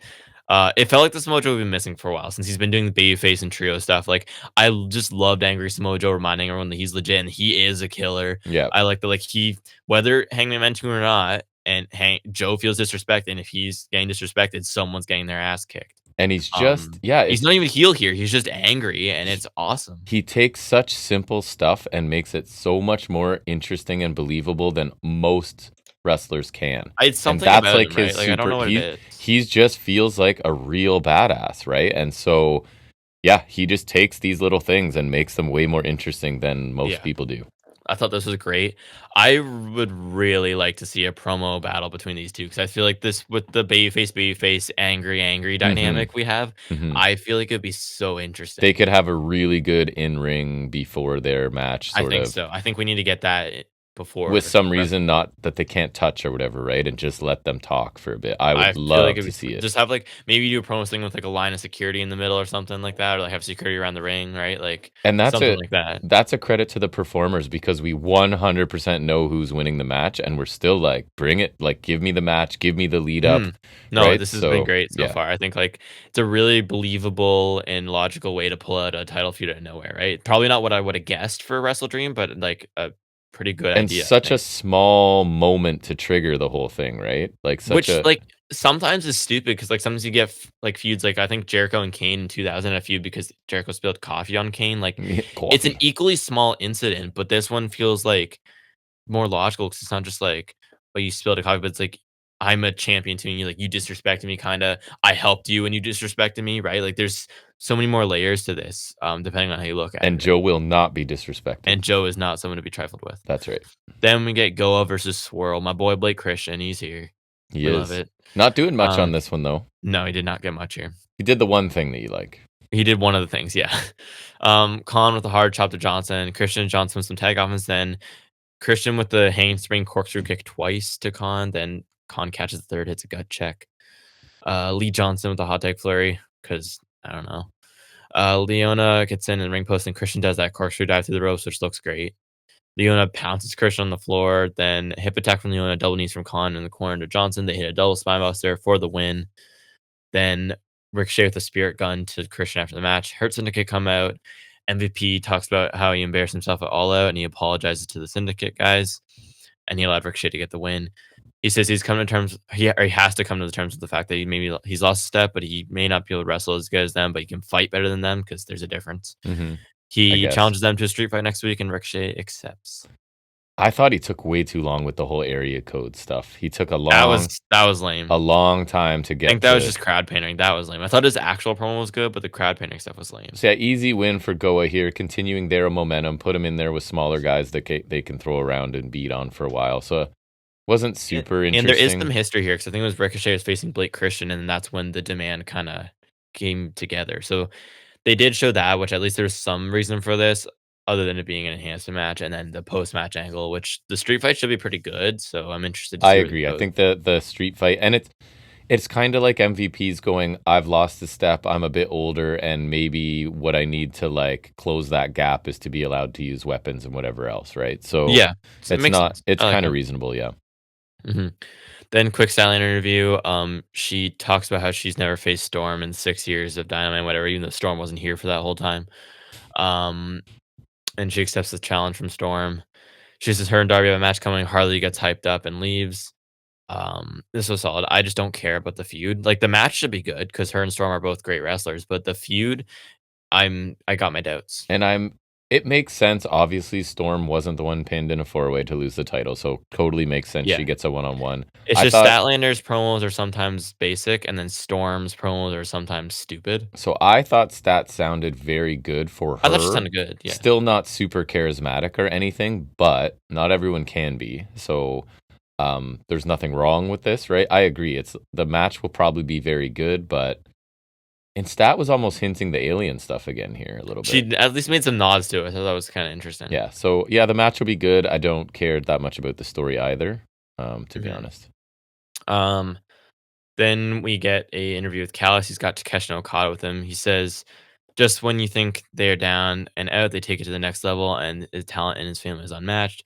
He said they were able to take out Omega tonight, but he doesn't like that Brodito escape, so he challenges them to face Okada and Takeshi next week. And Takeshi's kind of like, "You're teaming us together." And Right. Okada says, "Yeah, you and me," and then they stand face to face. Yeah, so Okada seems okay with it, and then Takeshi's kind of like, Or not even okay with it, but that like he's gonna do it to spite Takeshita. yes, as because well, right? Takeshi's clearly not into it, so Okada's like, yeah, we're doing it then, right? Yeah. Yeah. I'm very excited for this. It sounds like the Should be perfect way awesome. to advance the Takeshita face turn storyline. Because we'll get tension him and Okada teaming when it's only them. It's not a multi-man tag, it's only them. And we get them versus Brodito, which sounds insane talent-wise. So I'm very excited for this. This and Daly's Place sounds great. And you would imagine Brodito retain because of I don't even know if it's a title match. I think it might just be non-title. Oh. Either way, Yeah, because I don't care. the can they coexist issue will rear its ugly head, I'm sure, and the match should be that's awesome. almost only reason this exists. I think so. And also, this should be a crazy match. Give them a bunch of time and let them go. Like, if I'm them, this is my opener next week, if I'm them. Yep, I would think that would be Because awesome. I don't think it would main event. Honestly, if it main events, that's fine too. It's more of I'm a just main saying- event than the main event we get this week, I I would agree. suggest. I did like the main event. I did too, except half of them aren't main eventers, but that's okay. Who is that? Oh, because, yeah. Well, I mean, Yuta's been in a lot of main events, because that sticks out to me for some reason, but he is not a main eventer. Well, it's because the Death Riders. Like, it's by Yeah. virtue of being a Death Rider. Yes. So But, like- it's not like he and Shafir are main eventers, but I think I said it to you yesterday too. I don't think I said it on air. Is that I like Garcia being in the Death Riders because like I kind of enjoy Death Riders now, so I can just like somewhat enjoy Garcia but without really caring about him yeah, anymore. he's there. Yeah. I was saying the Death Riders gives us a way to like kind of be invested in Garcia, but not actively have to be invested in Garcia, It's true. which is not a ringing endorsement of him. But No. that's kind of where we're at. It is so where we're at. it's okay. That's better than us just being like, we're done with him, you can release him. Because we It's were now there Death- at one point. Now it's Death Riders where I'm like, okay, yeah, cool. Yeah. I mean, he's got a cool theme song now, so I'm in. Yeah, we get Darby and Chris Statlander taking on Death Riders in a mixed tornado tag, which is Yuta and Shafir, which means I think aside from Pac, that means we get all the Death Riders in action this week. It's funny how prevalent they still are, but it doesn't really bother me as much anymore. I think, yeah, it's partially because it's not in the world title scene, but also I think even if they were in the world title scene, they'd be around the similar amount. So I think it's also just because like I feel like they just improved the way they do it though. I think like ever since the Hangman feud, they really made it better. I don't Hmm. really know how to explain it, but I feel like what the Hangman feud did, they got better, right? Like Yeah, they have. I definitely liked it a lot more then. Statlander and Darby attacked the Death Riders during their entrance in the crowd. Statlander dives off of some railing in the crowd onto Yuta and Shafir. Darby sits Yuta on a seated steel chair. And he runs the ring, suicide dive, but Yuta moves at the last second. Darby just Crazy. goes clear through it. Perfect. Because why take a night off? Like moving a million miles an hour directly upside You like down basically collide into into the the announce chair. table, yeah. Looked good. Yuta with a really clean fisherman suplex to Darby for 2. I thought that looked really nice. Hmm. Um, which is the thing, like Yuta does a lot of really clean technical stuff. He's just not very interesting sometimes. Yeah. But again, Death Riders gives me a reason to care about him enough without it being like I have to really get invested in him. I can just get invested in Death Riders as a whole, and it's like, okay, yeah, Yuta's part of that. Hmm. Yuta hits that rebound German suplex to Darby onto a pile of chairs in the ring. Statlander and Shafir fight atop the barricade, then Statlander with a suplex through the timekeeper table, which looked pretty It good. did. Darby hits a big superplex onto that chair pile to Yuta for 2, also looked pretty good. Yuta the draping neckbreaker to Darby on the apron, just looked pretty cool. It did. He brings in thumbtacks. He hits that like Olympic slam-ish move to Statlander. So there's your token men on women violence. One move. Yep. Yuta goes to suplex Statlander, but she suplexes him onto the chairs. Then she drops Shafir feet first onto the tax, which I was saying to you. That's almost worse to me than anything in the tax match the other week. It's like stepping on Legos is bad, but stepping on tax is like that's just terrible. Well, and once you pull the tacks out of your back, I guess what I'm trying to say is you got to walk on your feet, right? So yeah, you're like pulling. you have to use your feet so much. Once That's the thing. tacks are out, you're constantly your full body weight is on your foot that now has a Right? bunch of tack holes. Like in it. back bumping, it would still suck, but you don't have to be on your back Right. after you take Yeah. tax, right? So it's Like, funny. It's such a simple looking thing, but would be it's really like painful. And it doesn't look as extreme, but in my mind, it's 100% worse. and that's kind of cool. So I did like it, and it's a good thing. It's a cool spot to do too, because really you can only do it with her and Speedball. Mm-hmm. Yeah. Like you can do it. I think they did do it with the Bucks before too, because like they took their shoes off or whatever. But Yeah. in a way where you can set it up unexpectedly, I think you can only really do it with her Speedball. Because with the Bucks, if their shoes are off and there's taxi, like, can be like, okay, yeah, it might happen, right? But now with Shafir, it's like her shoes are always off, so if the tax come out, you expect it to be a back bump or something, but then her taking that, I thought was unexpected. I thought it was really cool. Yeah. It looks good. Then Yuta throws powder, or he goes to throw powder in Darby's face, but then he moves, accidentally goes in Shafir's face. She chokes Yuta out, thinking it's Darby. Statlander hits a 450 onto both of them, and Darby hits a coffin drop to Yuta for the win. So I thought the finish there was pretty inventive. I thought that was kind of cool. Statlander and Storm face off on the entranceway. They start brawling and they go away. Darby attacks Yuta with his belt. Pac attacks Darby from behind, chokes him out with his belt as Mock and Claudio arrive. Mock says at Wrestle Dream, Darby has zero chance of doing what he needs to do, and he doesn't know how he'll do it, but he will make Darby quit. And then Pac just blasts Darby with a lariat. And he flipped. Leave. Yeah, flipped them inside out or whatever they always say. Well, he like ran the ropes twice in preparation. It was nuts. So despite half these people not being main eventers, this match was really fun, and there were I really enjoyed it. Some memorable spots, especially the tacks in the feet. So I mean. And like basic stuff, the chairs, but it was good looking stuff. Obviously, Darby and Stat are going to win here. It's not really an important main event, but I thought it was really entertaining, and it gets to the aftermath. You got to have the Death Riders come in and talk about Darby Allin. So it furthered that and did what it needed to do. So yeah, I thought a really fun match. I would have loved it if this were like in the middle of the show somewhere and we had a meaningful main event, but I was entertained nonetheless. It was still a good main event. I thought I was entertained, yeah. I'm not always a fan of mixed tags, but when they make it these no DQ tornado ones, it makes it a little more palatable to me. Yeah.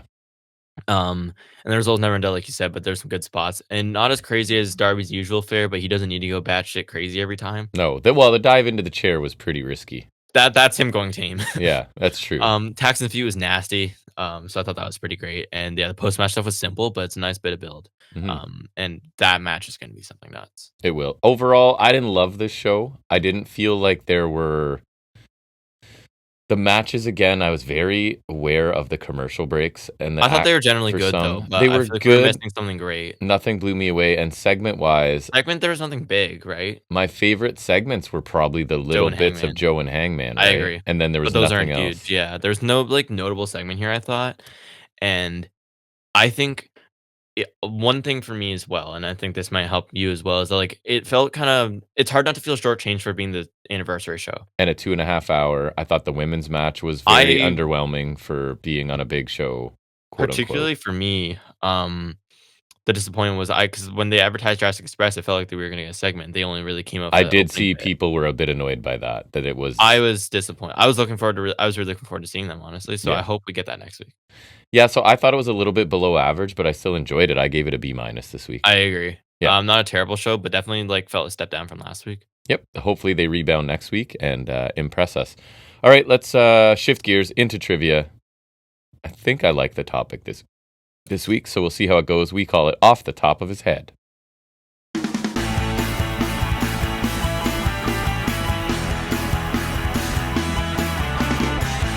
Okay, so trivia this week, we're calling botched, abandoned, or forgotten storylines. Okay. Okay. And the first time I ran it through the AI thing of my choice, it was much too easy. So hopefully this is a little, some of them I think are still pretty easy, and I don't know how we'll figure it out. So I'll start out by giving you the company and the year and see if you go from there, and then I can give more hints. Okay. So the first one is WWF 1999. Botched or forgotten? Botched, forgotten, or what was the other? Discarded? Something like that? Yeah, so it's like obviously terrible storylines that they may have just abandoned as well was the other one. So this was manipulating the Undertaker's Ministry of Darkness. Oh, the higher power? Correct. Okay. Is that the right Sounds year? great. Sounds like? I think so. Yeah. Because I think 98 would be too soon, and 2000, I know it wasn't. I'm So I think it would have to be 99. I'm pretty sure you'll get this one and it's kind of timely. WWF 2001. What, the invasion? Yes, right? Oh. Timely because it's happening in NXT right now. No, it's not. It's a showdown. Yeah, sorry, my mistake. WCW 1990. I remember this one. Black Scorpion? Correct. Explain, elaborate on that. Well, there was, like, some mystery guy beating up Sting, and then he came out of a spaceship at whatever show it was. I think it was Yeah. Clash of Champions or something like that, and it was Ric Flair. And But, like, everybody he was kinda wrestled like Ric Flair. kind of hoping for somebody else. And I Well, also, because they didn't have a plan, or, like, either they didn't have a plan or the plan fell through. Because I know Flair wasn't the original plan. and I'm pretty sure like the person under the mask's body type at one point It was clearly different. not Ric Flair, right? It was different before, yeah, because Flair wasn't the plan, I know that. Yeah. WWE 2002. Billy and Chuck? No. Oh. If I give out who it will be, who's involved. Widely considered one of the most tasteless storylines in WWE history. I still think it's Billy and Chuck, but I don't know what else. Oh, Katie Vick? Yes, correct. That had to be Katie Yeah. Vick. WCW 1995. 95. What, Dungeon of Doom or something? Correct. Yeah. Wow. It says meant to be Hulk Hogan's greatest enemy faction. The stable featured absurd characters. That's when they did the Hulkamania Greatest Hits tour in WCW. Yeti, Zodiac, and the Shark. What a lame group that is, honestly. There's that. There's Mang was in there. Giant was in there. It says campy and incoherent. That's D pretty. Gangsta. It became a parody of itself. That is a very, as someone My who favorite watched thing it. was because I watched Wrestling with Regret talk about Dungeon of Doom, and it was like there's that one thing where Hogan goes into like the dungeon or whatever, and he's like, "There's water." And he's like, he touched the water. He's like, it's not hot." What does that even mean? And in that like dungeon area or whatever, they're incapable of not yelling because like the Taskmaster and the Grandmaster are always like yelling, and then Hogan comes in and he's like, It was not so bad, so cheesy. and he's doing like the black Hulk Hogan, but like not Hollywood yet. Yeah. Oh yeah, Um, that's right. When did he shave the mustache? Was that around then? I think they shaved the mustache. It was Yeah. you are thinking of the right period, yeah. And yeah, he did that, and I saw Wrestling with Regrets that he did like, but there's the one clip of him wearing like the black mask, and he's doing his best Wesley Snipes. Mm-hmm. Yeah.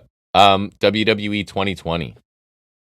Retribution. Correct. Yeah, that one wasn't hard.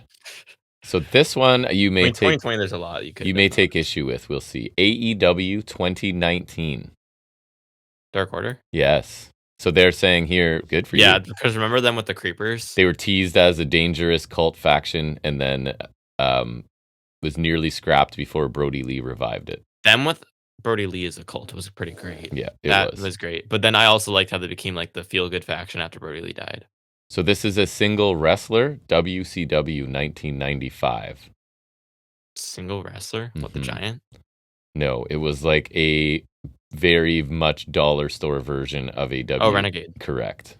So bad. And he was not good in ring either. Not that Warrior was good, but Warrior had the charisma Like he's like and the explosive energy. and like he had something going for him. He did, and a if Renegade not had talent. nothing going for him. WWE 2007. Death of Vince McMahon. Teased a huge reveal. Oh, illegitimate son. Correct. So who was the big reveal? Hornswoggle. Yeah, it was. This one I don't think you'll get, but we'll see. WCW 1994. 94. WCW built up a mystery man to face Hulk Hogan at Starrcade. Oh, and it was the Butcher. Yes, it was just Three Brutus. Faces of Fear. It was just Brutus the Barber Beefcake rebranded as the Butcher, and nobody cared immediately. I feel like the Ride is the one, or like one of the worst main events ever. And that's like, think about it that way too. It's like that's their WrestleMania too. The older I got, as someone who grew up watching wrestling in the 80s, the more I realized that Brutus Beefcake is terrible in ring. He is. Terrible. He's worse than Hogan. But when I was little, right, you don't really know, I guess, or No. you're not very sophisticated. Especially in that era. And he was cool. He had a cool gimmick where he cut people's hair, was pretty fun, but man. He was friends with Hulk Hogan, so you gotta like him. Terrible. WWE 2011. Like Summer Punk? Are we considering that like a So, right person, if this is the right, if they got this time frame right. Like Punk and like... Instead of reviving it, the storyline limped along until Cena buried the group for good. Oh, Nexus? Yeah. That's 2010 then. Okay, so they got the year wrong. I figured there'd be something wrong. Punk was New Nexus, but I guess they did bear that too, but I would assume they're talking about main Nexus with like Barrett and all the guys. Here's a great one. Single wrestler, WCW 1995. Is this the Giant? Not the Giant. The Yeti? The Yeti. Alongside the Giant was what I'm about to say. So it says, the Dungeon of Doom's Yeti debut saw him wrapped in toilet paper, awkwardly... didn't he also debut like a penis-shaped ice thing the week before Halloween? Awkwardly humping Hulk Hogan in the ring alongside the Giant. It's so stupid. It was so stupid. Also, like, the confusion of Jimmy Hart adding a clause in the contract that the Giant could win the title by DQ, so it's, like, confusing as if he won the title or not. And then, like, yeah, you have two guys humping Hulk Hogan. So bad. It's one of the stupidest things I've ever seen, I think. Character gimmick. Also calling him a Yeti when he's a mummy. Yeti. Like, why did they call him the Yeti? What about him as a Yeti? WWF 1999, a gimmick that was given to somebody. An existing wrestler was given a drastically different gimmick. Oh, who would that be? 1950s sitcom gimmick. Oh, Beaver Cleavage? Correct. That's a doozy. Complete with creepy mother overtones, to say the least. So first it's that, right? They're doing the vignettes where he's like Beaver Cleavage and it's like implied that he's got some relationship with his mom character, right? And then that didn't go over. So then they changed it to like he went back to being Chaz and she's whatever her name was, but then it's like it was a domestic abuse angle. Oh, amazing, right? Good old. So like it just went from strength to strength. Good old WWE. Yeah. WWE. That's the Attitude Era. That's the era we need to go back to. I found this really annoying. WWE 2010 to 2012. What? The payoff was nonsensical.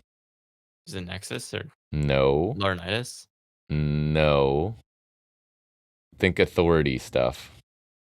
Like the Authority, the faction? No, maybe the time. That's too early. Yeah. Maybe the timeline's not right. For 2 years, who was the GM? Vicky Guerrero? No, way too specific. Laurinaitis? Oh, anonymous GM. Yes, anonymous GM. Which was revealed to be Hornswoggle. Correct. So stupid. Because it was all this, they built all this, like, oh, who could it be? Who could it be? Somebody's gonna, and then it's Hornswoggle. Honestly, like, even though heel Michael Cole sucked, wouldn't it have been the best payoff to be like heel Michael Cole? It's like he's saying anonymous Raw GM from the laptop, it's just him doing it the whole time. Right. It was the laziest payoff. It was so disappointing. Well, because they didn't have a plan, obviously. Last one, and this is one we've talked about before, so we'll see if you remember. if the years are right. AEW Oh, 2019-2020. Nightmare Collective. A faction, correct. Yeah. So It's so painfully obvious. who's in it? Brandy Rhodes, Awesome Kong, and Mel. Yeah, and Oh, Luther. and Luther. How dare you? Yeah. That's when we first got introduced to Luther. So they cut wrestlers' hairs as trophies. The group received backlash immediately and was That scrapped was mid-run. terrible. It was. I Really bad. guarantee that's one of the reasons Cody left is because they didn't want to like push Brandy as like a wrestler or anything because she sucked. Terrible. Because remember there was that, and then she turned babyface and did that Nightmare Sisters team with Allie. Right. Because remember, like Allie was the bunny with Butcher and Blade, and then she magically turned into the Allie to team with Brandy Rhodes, and then she turned heel on QT Marshall and went back to being the bunny, which was also terrible. Good and then, times. like Brandy had that. I just saw the clip resurface of like when Cargill debuted, and like Brandy comes and she's like, "Who the hell told you tonight was open mic night, bitch?" And she's trying to do like the sassy black woman she's thing. not good. But she sucks, and someone's like, because she's like acting like she's from the streets. She's calling like Cargill a heifer and stuff, and it's just like someone said something funny about Brandy not being from the streets. And it's like she has a great look. I'll give her that. I find her she is pretty, but like quite attractive woman, but she is not talented. No. But she birthed the baby that ended racism. So and she gets the baby that did nothing. Full pass. Or sorry, the baby that ended. We don't know yet. We don't know yet. Wait, Cody hasn't told us. World peace, maybe. We're waiting for like Cody's gonna like. Here's what's gonna happen. So like we're teasing that Randy Orton feud for the title, right? Like Orton's gonna turn heel, and we're gonna get like out of nowhere, just like the Ogogo feud. Cody's gonna cut a promo crying about what his infant daughter has done. I don't know what it'll be. It'll be either any like sexism or like poverty. Or and something. We're here for it. I'll tell you that. I'm waiting. Yeah, I'm waiting. All right, so that was actually kind of fun trivia, and we'll go back to talking wrestling. I'm going to throw No Mercy into the pile here before we get to Raw and NXT. We call it Highspots and Restholds.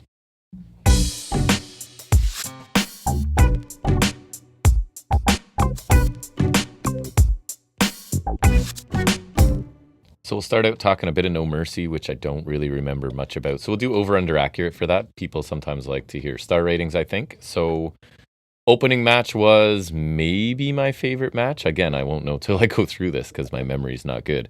It was Javon Evans, Josh Briggs. I thought just really good contrast of styles. Obviously, two guys who are actually wrestlers and not NIL people, right? Because Evans came from indies despite being super young. And Briggs has been around forever. So I thought this was really good. It went almost 17 minutes. You had, Briggs went for a choke slam. Evans countered it with a cutter.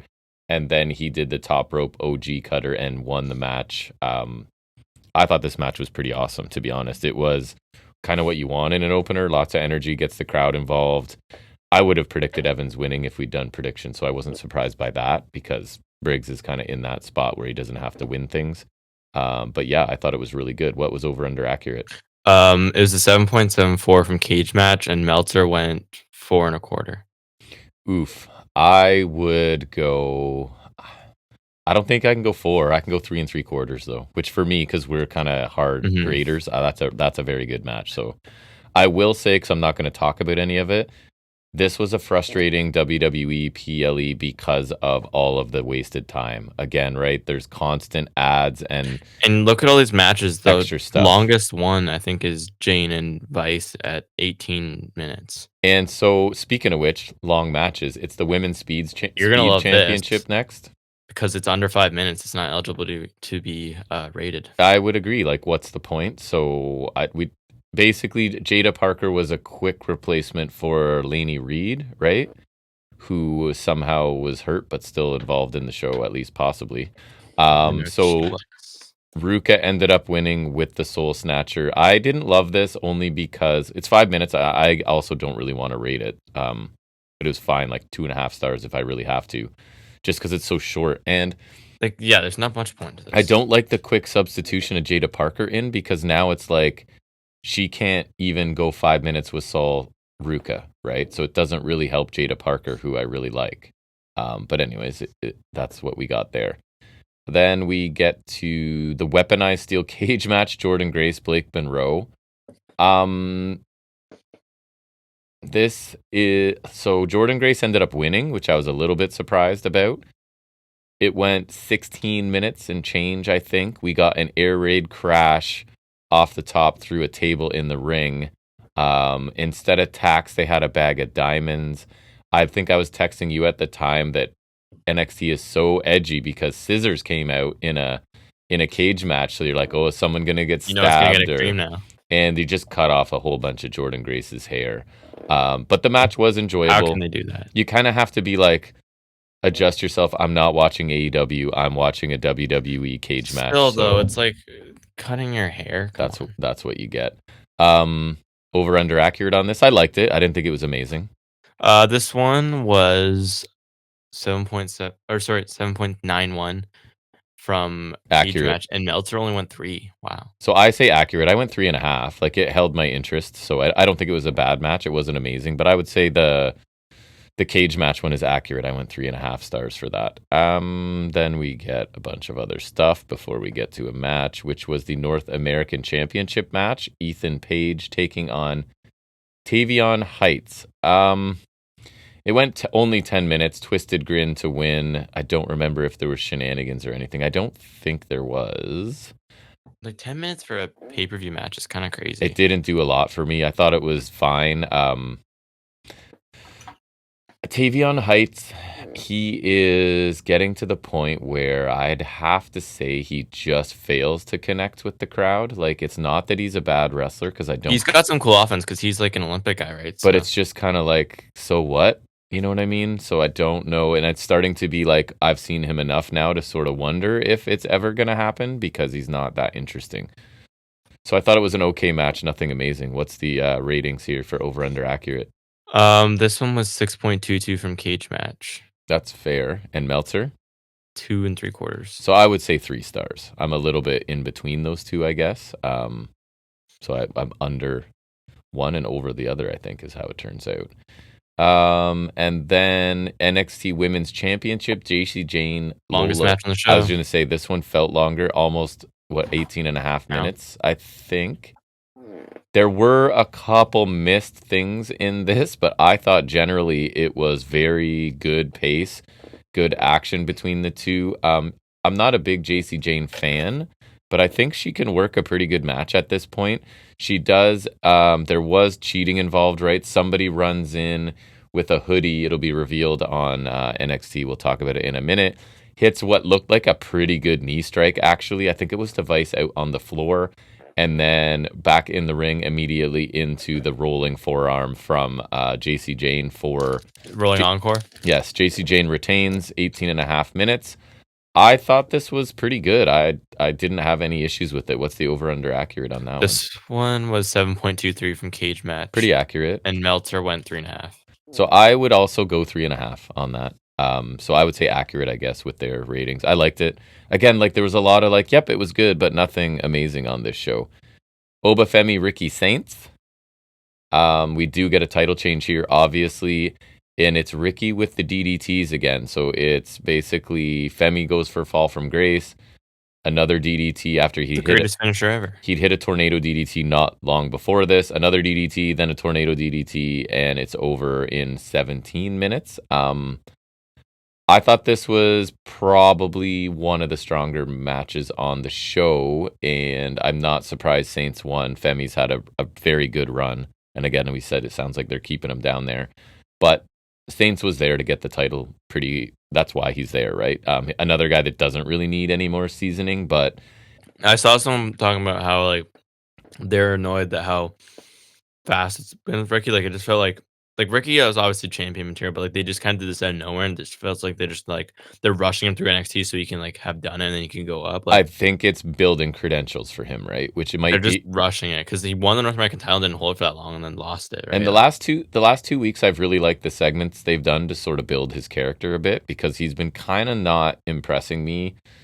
Not him, but the way he's been handled, I guess, is more accurate. So I've been feeling much better the last couple of weeks. They kind of made him feel like a star with some depth to him a little bit, right? So, good match. I didn't think it was amazing. What's the over-under accurate on that? This one was 7.56 from cage match, and Meltzer went 3.5. So I went 3, and I would go 3.5 as well. So I'm accurate with Meltzer, and I went a little bit under, I guess, what the cage match would have put there. All right, let's talk about Raw really fast. A couple things we already mentioned. All the Americanos are officially a group, and they lost to AJ and Dragon Lee. We talked about AJ that. Lee. Yes, that's right. The stuff with the Japanese women continues. Io gets misted by Asuka, I saw they confirmed a tag match for the Aussie show too. and Io was selling being really torn about things still. Kyrie Kyrie. was sort of still looking a little bit in between, but then Ripley comes out. Asuka was supposed to kick her in the back of the head and missed it, unfortunately, and Ripley gets posted. I don't know if anything else went on beyond that. So it's setting up a tag match with those four, obviously. Which is and Ripley's from Australia, Right. so it works. That'll be a big deal.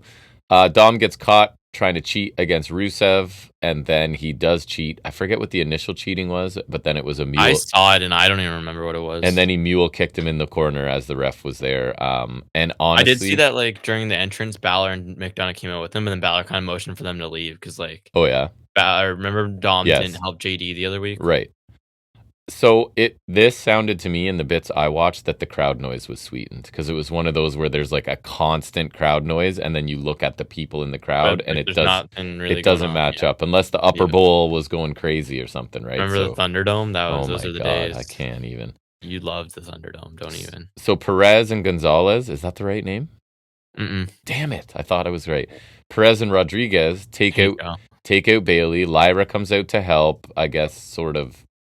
It's the relationship between she and Bailey, because Bailey has two personalities, and oh my goodness, And what are we going to do? voices. So Lyra comes out, takes control for a minute, numbers game gets to her, Bailey snaps and clears the ring. So there's that. I don't understand what they're doing with her. I don't either. The main champions interact ahead of their match at Crown Jewel, and it's Cody. I just saw parts of it just overacting again. I saw someone say that from Cody too. Or McIntyre posted this video. This kid there's this guy. I don't know if you've ever seen. Like I think his name's Dean Withers or whatever. He would always debate Charlie Kirk. Yeah.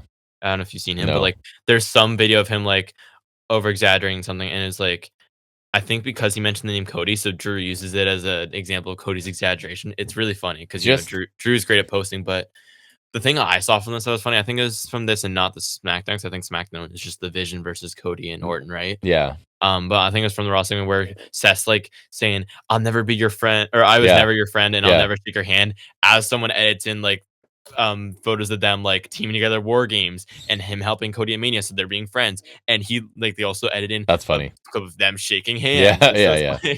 It's like there is a good story you can tell here because they had that bitter feud, but then they teamed together War Games and Rollins helped him win the title the first time, right? Like there's a good story you can tell here, but like they're kind of messing it up. And Rollins just like, nope, never happened. Didn't, right? Like, never liked you. Nope. Like Rollins could tell an interesting story from the heel perspective where he's like, you might have beaten me, but you also wouldn't be champion without me. Like there's potential to do a logical story there. You know what I mean? Like it feels kind of like very Vince. Like they're like, the fans don't remember anyways, so don't worry about it. They just remember the feud because we're telling them about it. Yeah. But it's like it's kind of like how the Ops helped Hangman, and now like Joe's kind of taking umbrage with that a bit, right? Yeah. Or at least it's also the disrespect, but like they're mentioning that too. But like Rollins and Cody could do something along those lines. Yeah.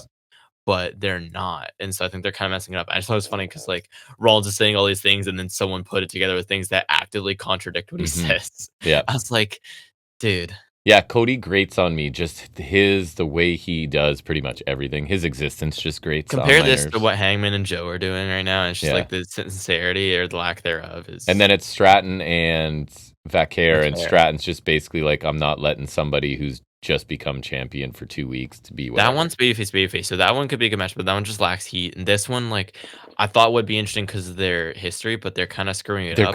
They're revising the history. So I'm probably not going to watch it. I don't think I ever was going to. I probably won't either. I feel like the only match I want to watch, because they're not really going to build it on TV, so they can't ruin it for me, is Styles and Cena. Yeah. Because like I said, I do have some curiosity on that. NXT was very annoying to me this week. Almost everything was in service of the super contrived TNA in quote unquote invasion showdown that I have no interest in. More TNA in my NXT. Like next week you're gonna hate it. If I wanted to watch TNA, I would, and I did for many years. But then you stopped, and so now they're like, no, you can't stop. Never forget Wrestle House. That's right. It just feels lazy and uninspired because there's no real like what has TNA done other than just show up and brawl? Like, there's no reason. Like, are they Really, all like, pissed off because because NXT keeps taking their belts. keep taking their belts? But like, I don't know, man. And again, I was telling you, like, the NXT business model is amazing. You release all these people so you don't have to pay them, and then you bring them back on your show, and somebody else pays for them to be on your That's show. honestly the funniest part. Right? And if you go over the teams later, we'll talk about that. Yes, we will. So Ricky Saints is out first. He's talking about taking Oba Femi out, among other things. JC Jane comes out. She congratulates Ricky quickly and then says, like, they got bigger stuff to worry about, obviously. Pay no attention to the losers. The TNA roster is trying to take over NXT, I guess. I don't know. She says, wouldn't you be more annoyed, with your general manager who's letting all these matches happen then? No, Like, because Ava's blameless. is it really the talent's fault? Because they don't make these decisions. Anyways, she says no one likes to talk about... It would have been, remember when they had no general manager? Yes. No one likes to talk about herself more than her. She gets cut off by Ava. Ava reveals that those two, Saints and Jane, are the team captains for Invasion. Cool. Which makes sense because they are on NXT. Okay. And have NXT titles. Hang on to that thought. Yep. Santino comes out, so he doesn't trust Trick, even though Trick's the TNA champion. Because here's the reason, right? Because Trick has their belt, but he doesn't work for them. He's an NXT guy. A contracted NXT employee. However, Kalani Jordan, where the situation's totally different. Because she's a babyface. She's trustworthy. So she is also a contracted NXT employee with the major title in TNA, but she's allowed to be the captain. The other captain I'm kind of cool with. I like Mike Santana. That makes sense. So that's like kind of positioning him as like the top guy. And he's been TNA a million times for years, so I'm okay with that. And yes, you're trying to sort of elevate him, I think. Yeah, and if you can't do your champion because he doesn't work for you, then yeah, I think Santana's the best choice. So this is where we learn they have to pick their teams by the end of the night, and I'm like, awesome. So this is clearly this is the thread that goes through this show. Javon Evans and Slater, first name is Leon. Talking backstage about having the youngest dream match in wrestling history that's upcoming. That's an yes, but that's an odd way to phrase it. It is. Because both their gimmicks is they're like kids, basically. Young OG, and then Leon Slater, I swear to God. I think his thing is he's the youngest guy in charge, or youngest man in charge, or something. It's just every promo I've seen of him, he mentions that he's the youngest X Division champion ever. Because it was Amazing Red back in the day, but now it's his gimmick is young and athletic. Yeah. Both of them. I will say I do like his voice and promo style is interesting. It is. It sounds almost Jamaican, but he's also British, so it's interesting. The way he said it intrigues me a bit. So Culling show up. The interaction here leads to a tag match later with Evans and Slater teaming up against Spears and Nico. Lyra is there. She has made a Tatum Paxley doll for Tatum Paxley, who is thrilled to have it, a doll that looks like her. That's so great. Izzy Dame is not happy about it and whisks Paxley away quickly. So there's that. Jada Parker gets her win back against Lash Legend, 9 minutes. I thought it was just okay. I think I said it last time. I don't think either one of these women is good enough yet to have a great match with someone who's not really good in the ring. Let me get this Even though I love Jada Parker. Jada Parker can't beat Sol Ruka in 5 minutes, but she takes 9 minutes to beat Lash. That's right. Got it. No, that's what I mean. I know they had to fire Jada in if Lainey Reed's actually injured, but I don't love that Jada just was like fodder. Yeah, now it puts that into perspective, though. So Saints and Trick are in the locker room, a la the women every week, with a bunch of other people there. Ricky says there's only 2 spots left on the team. One of them is going to Javon Evans. Trick says he doesn't like the young OG. So I think the implication is Trick's just automatically in, right? And he keeps saying he's a co-captain and captain, but he's not. Issues with Javon. Trick doesn't like the young OG, but they need him, so it's fine. Saints has an idea for the last guy, Miles Bourne. Trick likes Miles, but doesn't think he's hearing what he's saying, because they have to. I feel like if you're Ricky, I don't know why you'd choose Miles Bourne first. Like I get you, like they're trying to push him as like that's why up and coming. But yeah, but like even still, I feel like it's an odd choice. Like you wouldn't take Obafemi, right? Well, like I guess Ricky wouldn't, but a killer. Like, so they need power. I don't know. I feel like there's still other better choices. So Trick's they need power and strength. So then Jasper Troy stands up and comes forward, but instead Trick suggests Josh Briggs. Evan says he won't work with Briggs. Ricky says it's not Evan's pick to make. Ricky doesn't like Briggs, but they need him, so he sets up a match with Bourne and Briggs, with the winner joining the team. Awesome. Part of what bugs me about this is you now have heels and faces just peacefully coexisting in the locker room, right? And TNA... It's the Survivor Series thing. It's Survivor Series. And TNA hasn't done anything to, like, force this solidarity to me. Do you know what I mean? Other than attack them one week and, like, show up. And win titles. But again, your people in power are making these matches, right? So I don't know. I feel like their wrath is misplaced. It's half the issue of what everyone hated about the brand supremacy Survivor Series, because the one issue was like that heels and faces are randomly coexisting, but it's also that, like, you know, you could switch brands a month before, but then like be loyal to Raw or SmackDown. Right. Obviously, we're not having to switch brands. Well, we kind of are with some of the TNA people. So actually, that is like, because like, I'll mention again later with Mara Shade. She's not been in TNA that long, but she's representing Team TNA, right? Or Kalani, who literally does not work there, is representing them. You know what I mean? So there is some of that element. It's like basically it's what people hated about brand supremacy Survivor Series in the Vince era was that,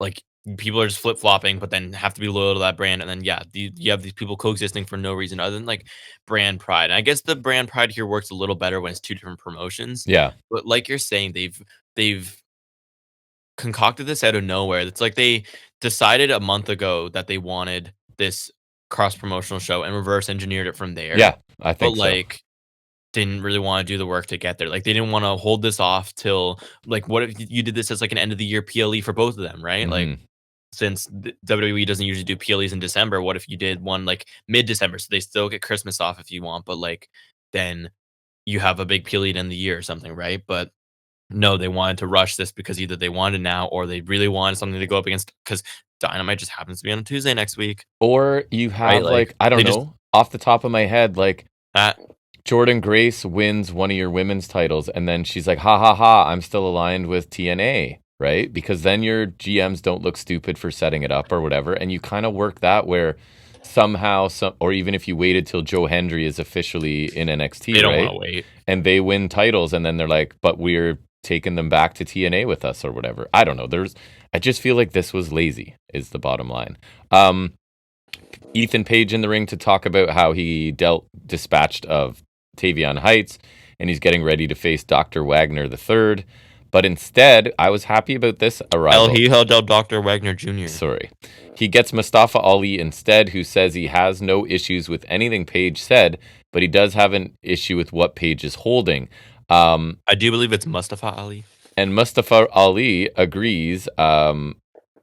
He sort of says Page doesn't owe him anything, but NXT does, and he reminds us that he was promised an opportunity at the North American title. It is a good pull. And then he never got it. He was supposed to have a title match at No Mercy 2023 and never got it. Remember, that's when he was kind of doing the political stuff and you liked it, but then they didn't want to go full tilt, so they released him, and now he's doing it in TNA, right? So it is a good pull, honestly. I do kind of like this setup. Even the only thing that sucks is that it's heel on heel, and so it kind of doesn't work. And he did kind of drop his character here, but apparently he talked to Shawn Michaels. I was reading a thing, and Michaels was like, downplay your character and go with the reality stuff right now of you actually not getting that. That's fair. And I think that was smart. So Ali spoke to Ava, I do like what they're doing with this, and got his title match at Invasion Showdown, whatever it is. And I think the match should be good. I do like Ali. I still don't like how rushed it is, but at least this one like kind of works being a short build, because it's just like it is in reality, right? Like there is a reason for this. And Ali is not one of the people I'm trying to avoid seeing by not watching TNA. You know what I mean? Like I'm trying to avoid Ash by Elegance, and I'm trying to avoid. Well, I guess you don't have to avoid her anymore. Other people, but I don't get to watch because I don't watch TNA. I think he's super talented, so I'm less annoyed by this.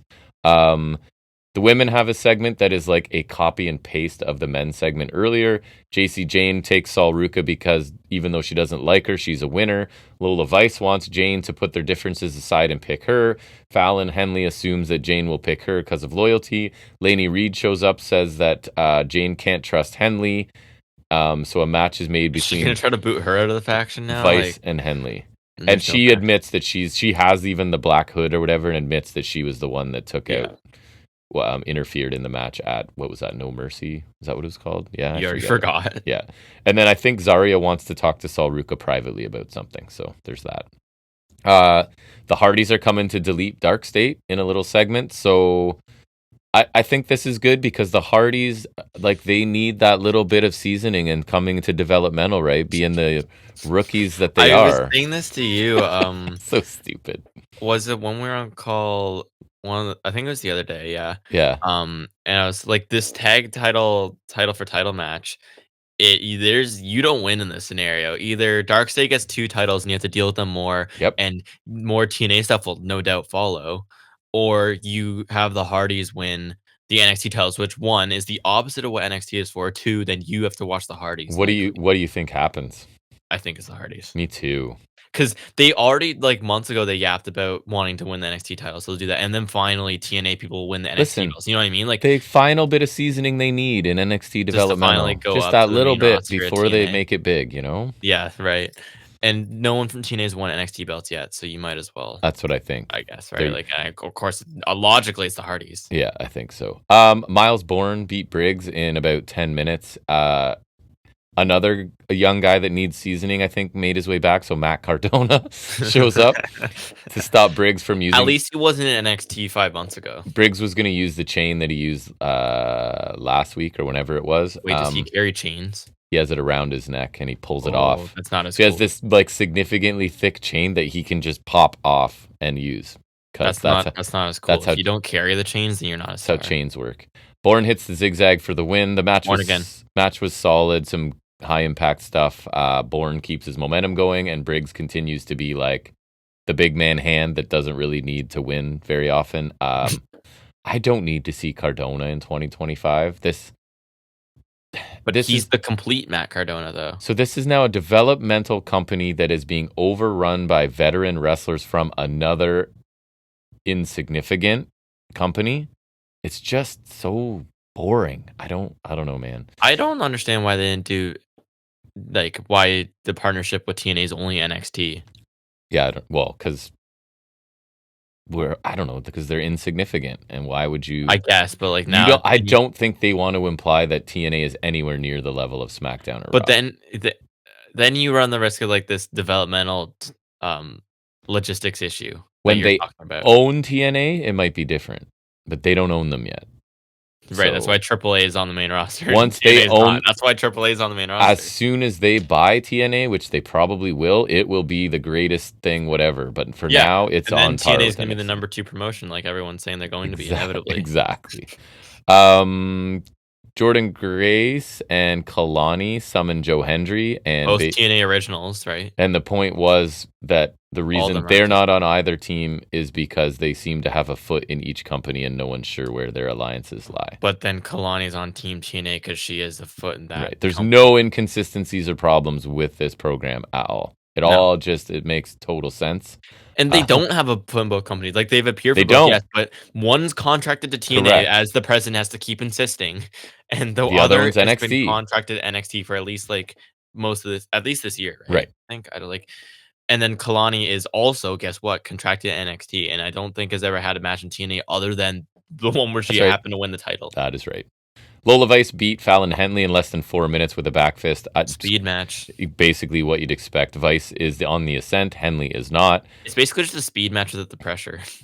And now we get the can they coexist because we have Jane and Vice, right? And Henley and JC Jane's tension can sort of continue too because Henley's not on the team, even though her friend and leader is the captain of the team.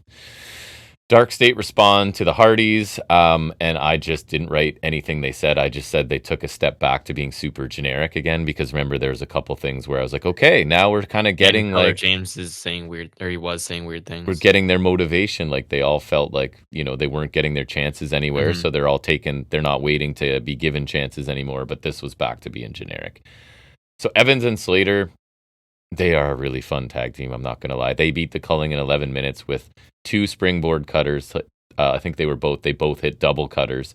Yeah, it was Slater did double lethal injection, and then Evans did double springboard cutter. And then the Slater Swanton 450 that looks bananas. Like, It It's doesn't. pretty sick. He shouldn't have the time after stalling for a swanton to still hit the 450, but he does, and it's He very does. It's cool. in and it, like, he has to rotate faster, so it adds a bit of pressure to it, Yeah. I guess, right? Like, So this it's was not like Fraser's Phoenix Splash, though. This was 100% a showcase for Evans and Slater, and they were really fun to watch. I assume that Slater will be poached by NXT as soon as humanly They're possible. coming for that. You already know, and he's young too, so They're just gonna steal everybody and leave TNA the needs to cupboard try to bare. keep him though, because he could be big for them since he's so young. He has enough left in the tank to have time for like a long TNA run and a long NXT run if you really want. And he's a perfect X Division guy.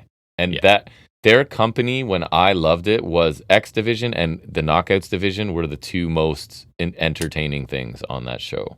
Or you had the tag with Beer Money and Machine. Yes, that was amazing too. Then the show ends. We get the big selection of teams in the Summit. ring. It's a summit. Even Call though it I a summit. think it's pretty clear. So It's a summit. again, Trick thinks he's a co-captain. Saints puts him in his place. So their team is Saints, Trick, Javon, Evans, and Miles Bourne, which we knew because that was what the match was for. So it's like this is not. And they had already picked Javon. And This Trick is was not a the reveal, right? Santana then announces his team of himself, Yeah. Kazarian. That one, like, it's That's lame. what I'm like. This is not serious. You are not It's serious. lame, but like he's currently a champion and he's like a TNA original, so I get why they chose him. It's just not very interesting. Moose and Slater. So again, I didn't know Moose and Kaz were coming in, but I figured I Slater think was. all his choices kind of make sense. Yep. Honestly, it's probably the most logical team. JC Jane picks Saul Ruka, Yeah. Jada makes sense. Parker out of nowhere, and Lola Vice. Those So- ones make sense because Parker and Vice are like kind of And it's up and comers. stars in the waiting, yeah, and then Ruka's the other champion. Yep. So To be honest, right, all four of those women are just straight up NXT, never been anywhere else. So from that standpoint, it makes a lot of sense. that's probably the other logical team. I think. Yeah. And then Kalani picks where the weakest team possible, I get. Hey, she's double agent. That would actually That's be what it is. cool. If that's what it was, Like that'd I be picked the awesome. crappiest team so that we lose. Ha ha ha. But then, like, what a way to put over some of your knockouts. So it's Especially when the Iconics just won the tag titles. Yeah, it's the Inspiration, formerly the Iconics, and Mara Sade, who I texted you because when she showed up in the ring, I'm like, "Is that Jakara Jackson?" And you were like, "Indeed." So she's not good. Not only is she not good, but let me Inspiration are not known for being their in-ring work. It's their character work that's good, especially Billy Kay was never. She got much of a released on May worker. 2nd of this year. Right. The Jakara So Jackson again, story. we're not going to pay you, but we'll have you on our show, and someone else can pay you. And she debuted in TNA in July. Yeah. So it's been, what's the math on that? July to September. So it's been like a couple months. barely 2 months. She's been there 2 months. Yeah. And then they all step up, so they brawl to end the episode. This episode wasted. I don't know what the general feeling is about this angle, but I don't just know either. 'Cause I don't see enough people that care. Nonplussed is the word for sure. Like just like whatever. This is the most ridiculous. Who cares about You're this? gonna love it next week. I'm gonna I watch wonder it. what it's gonna take be for them great. to like cut you out of NXT. More of this, I guess. Because more of Matt Cardona would do it for sure. That's true. And the Hardys, that kind of stuff is. You will. That's what I'm saying. If the Hardys are probably gonna win, you're gonna have to deal with that. I do not. Then they're your tag champions, and it's like, yeah, I don't know, because you stuck around through 2.0. 2.0 killed you. It did. I couldn't do it. Like it was I think I made it like a couple weeks. It was.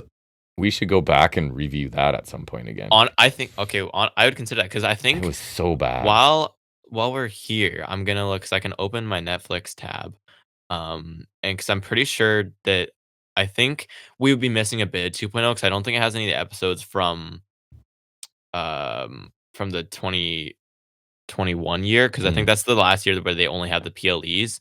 But I'm pretty sure that I can just look later actually, but that they would have 2.0. They have all the 2022 episodes. I would think you would want people to see that golden era as much as possible, so you would make that accessible. But like technically speaking, since you lasted through it, or it'd be the second time. Yeah, because we've done it on the channel. Yeah. Well, I think I crapped out because I remember watching War Games. I wonder what the moment was that pushed you over the edge. I'd be interested to remember that. Because the last things I remember watching was like Von Wagner and Kyle O'Reilly chopping trees, which was amazing, and which was great.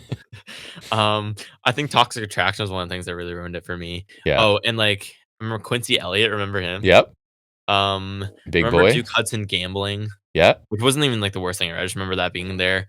Lashing out with Lash Legend. Lash Yep. Legend was She was terrible awful. back in the day. Oh, Cora Jade as Babyface was terrible.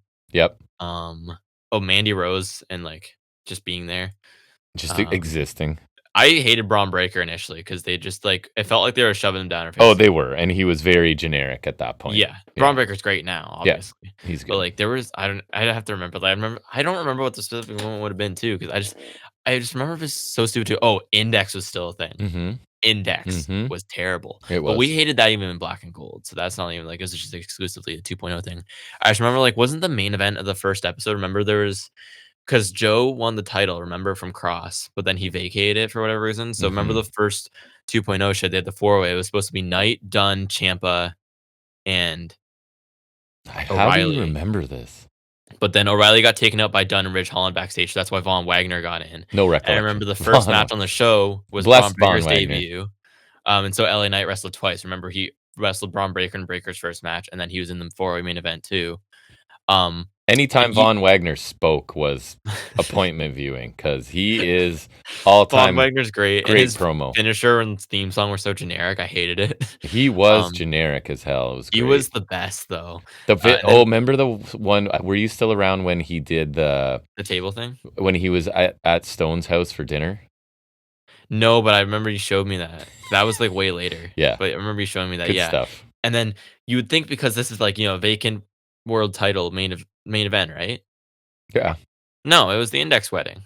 Oh right, amazing. Yeah, so that was great. Great times. I don't remember what the time was. Like I don't know if I'm scared to watch all that stuff again. It was tough. It was and part of it was because we loved NXT so much, and it became an absolute dumpster fire. It was like so quick from me like loving NXT to like hating it more than anything. Yeah, it became a joke. It was such a sharp turnaround that it scared me off from watching NXT regularly. I don't think I've watched a full episode of NXT since. It went from 2.0 being just a murdered super indie with amazing in-ring and takeovers being the best thing in wrestling to being unwatchable. Yeah. Takeovers you would like be able to rival AEW pay-per-views, but now it's like they're never coming close again. Pound for pound, they were the best things ever. I remember like also I think it was in the summer when the Rainbow 2.0 logo was rumored to be the new NXT logo, and I remember seeing that thinking it was like the Nickelodeon slime thing, and I was like I remember just seeing that logo and being scared because you knew things were changing. I knew it wasn't going to be good just from the logo because like it was always black and gold and they changed the logo but it always kept like a similar look. Yeah. And then I saw that rainbow one. I was just like, it's something about it. I knew it was bad. It was. And like I remember Tony D'Angelo in the beginning was also terrible. I mean, he was never really great. Stayed pretty terrible in my opinion. But like he's been gone a while too. I don't know where he's. Apparently, he just requested time off or something. Oh, nice. So one of the news things I saw that I didn't requested time off to get repackaged. Hopefully, he requested time off and he's not injured. Yeah. I doubt it, but I don't think you're that lucky. No, probably not. No. I don't know. I am done talking wrestling. You got anything else? I don't really want to talk about 2.0. All right, so that's going to wrap up 272. Everybody go out and support the Blue Jays because, it's time for them to win again. I just sent Mueller a picture of me we went to game 5 of the 92 World Series together with our faces painted and stuff as young kids. So is that picture that's in the garage? Yeah, the one in the garage. Yeah, so I sent him a pic of that with my ticket is also in the frame. So go Blue Jays. We'll be back for 273 next week. Thanks for tuning in, everybody. Actually, I'll be there for 273. Oh, that's nice. Back in the basement. Thanksgiving edition. I prefer because the audio is crisper when you're here. So we'll do that. Look forward to seeing you at home, buddy. And until then, everybody, take care.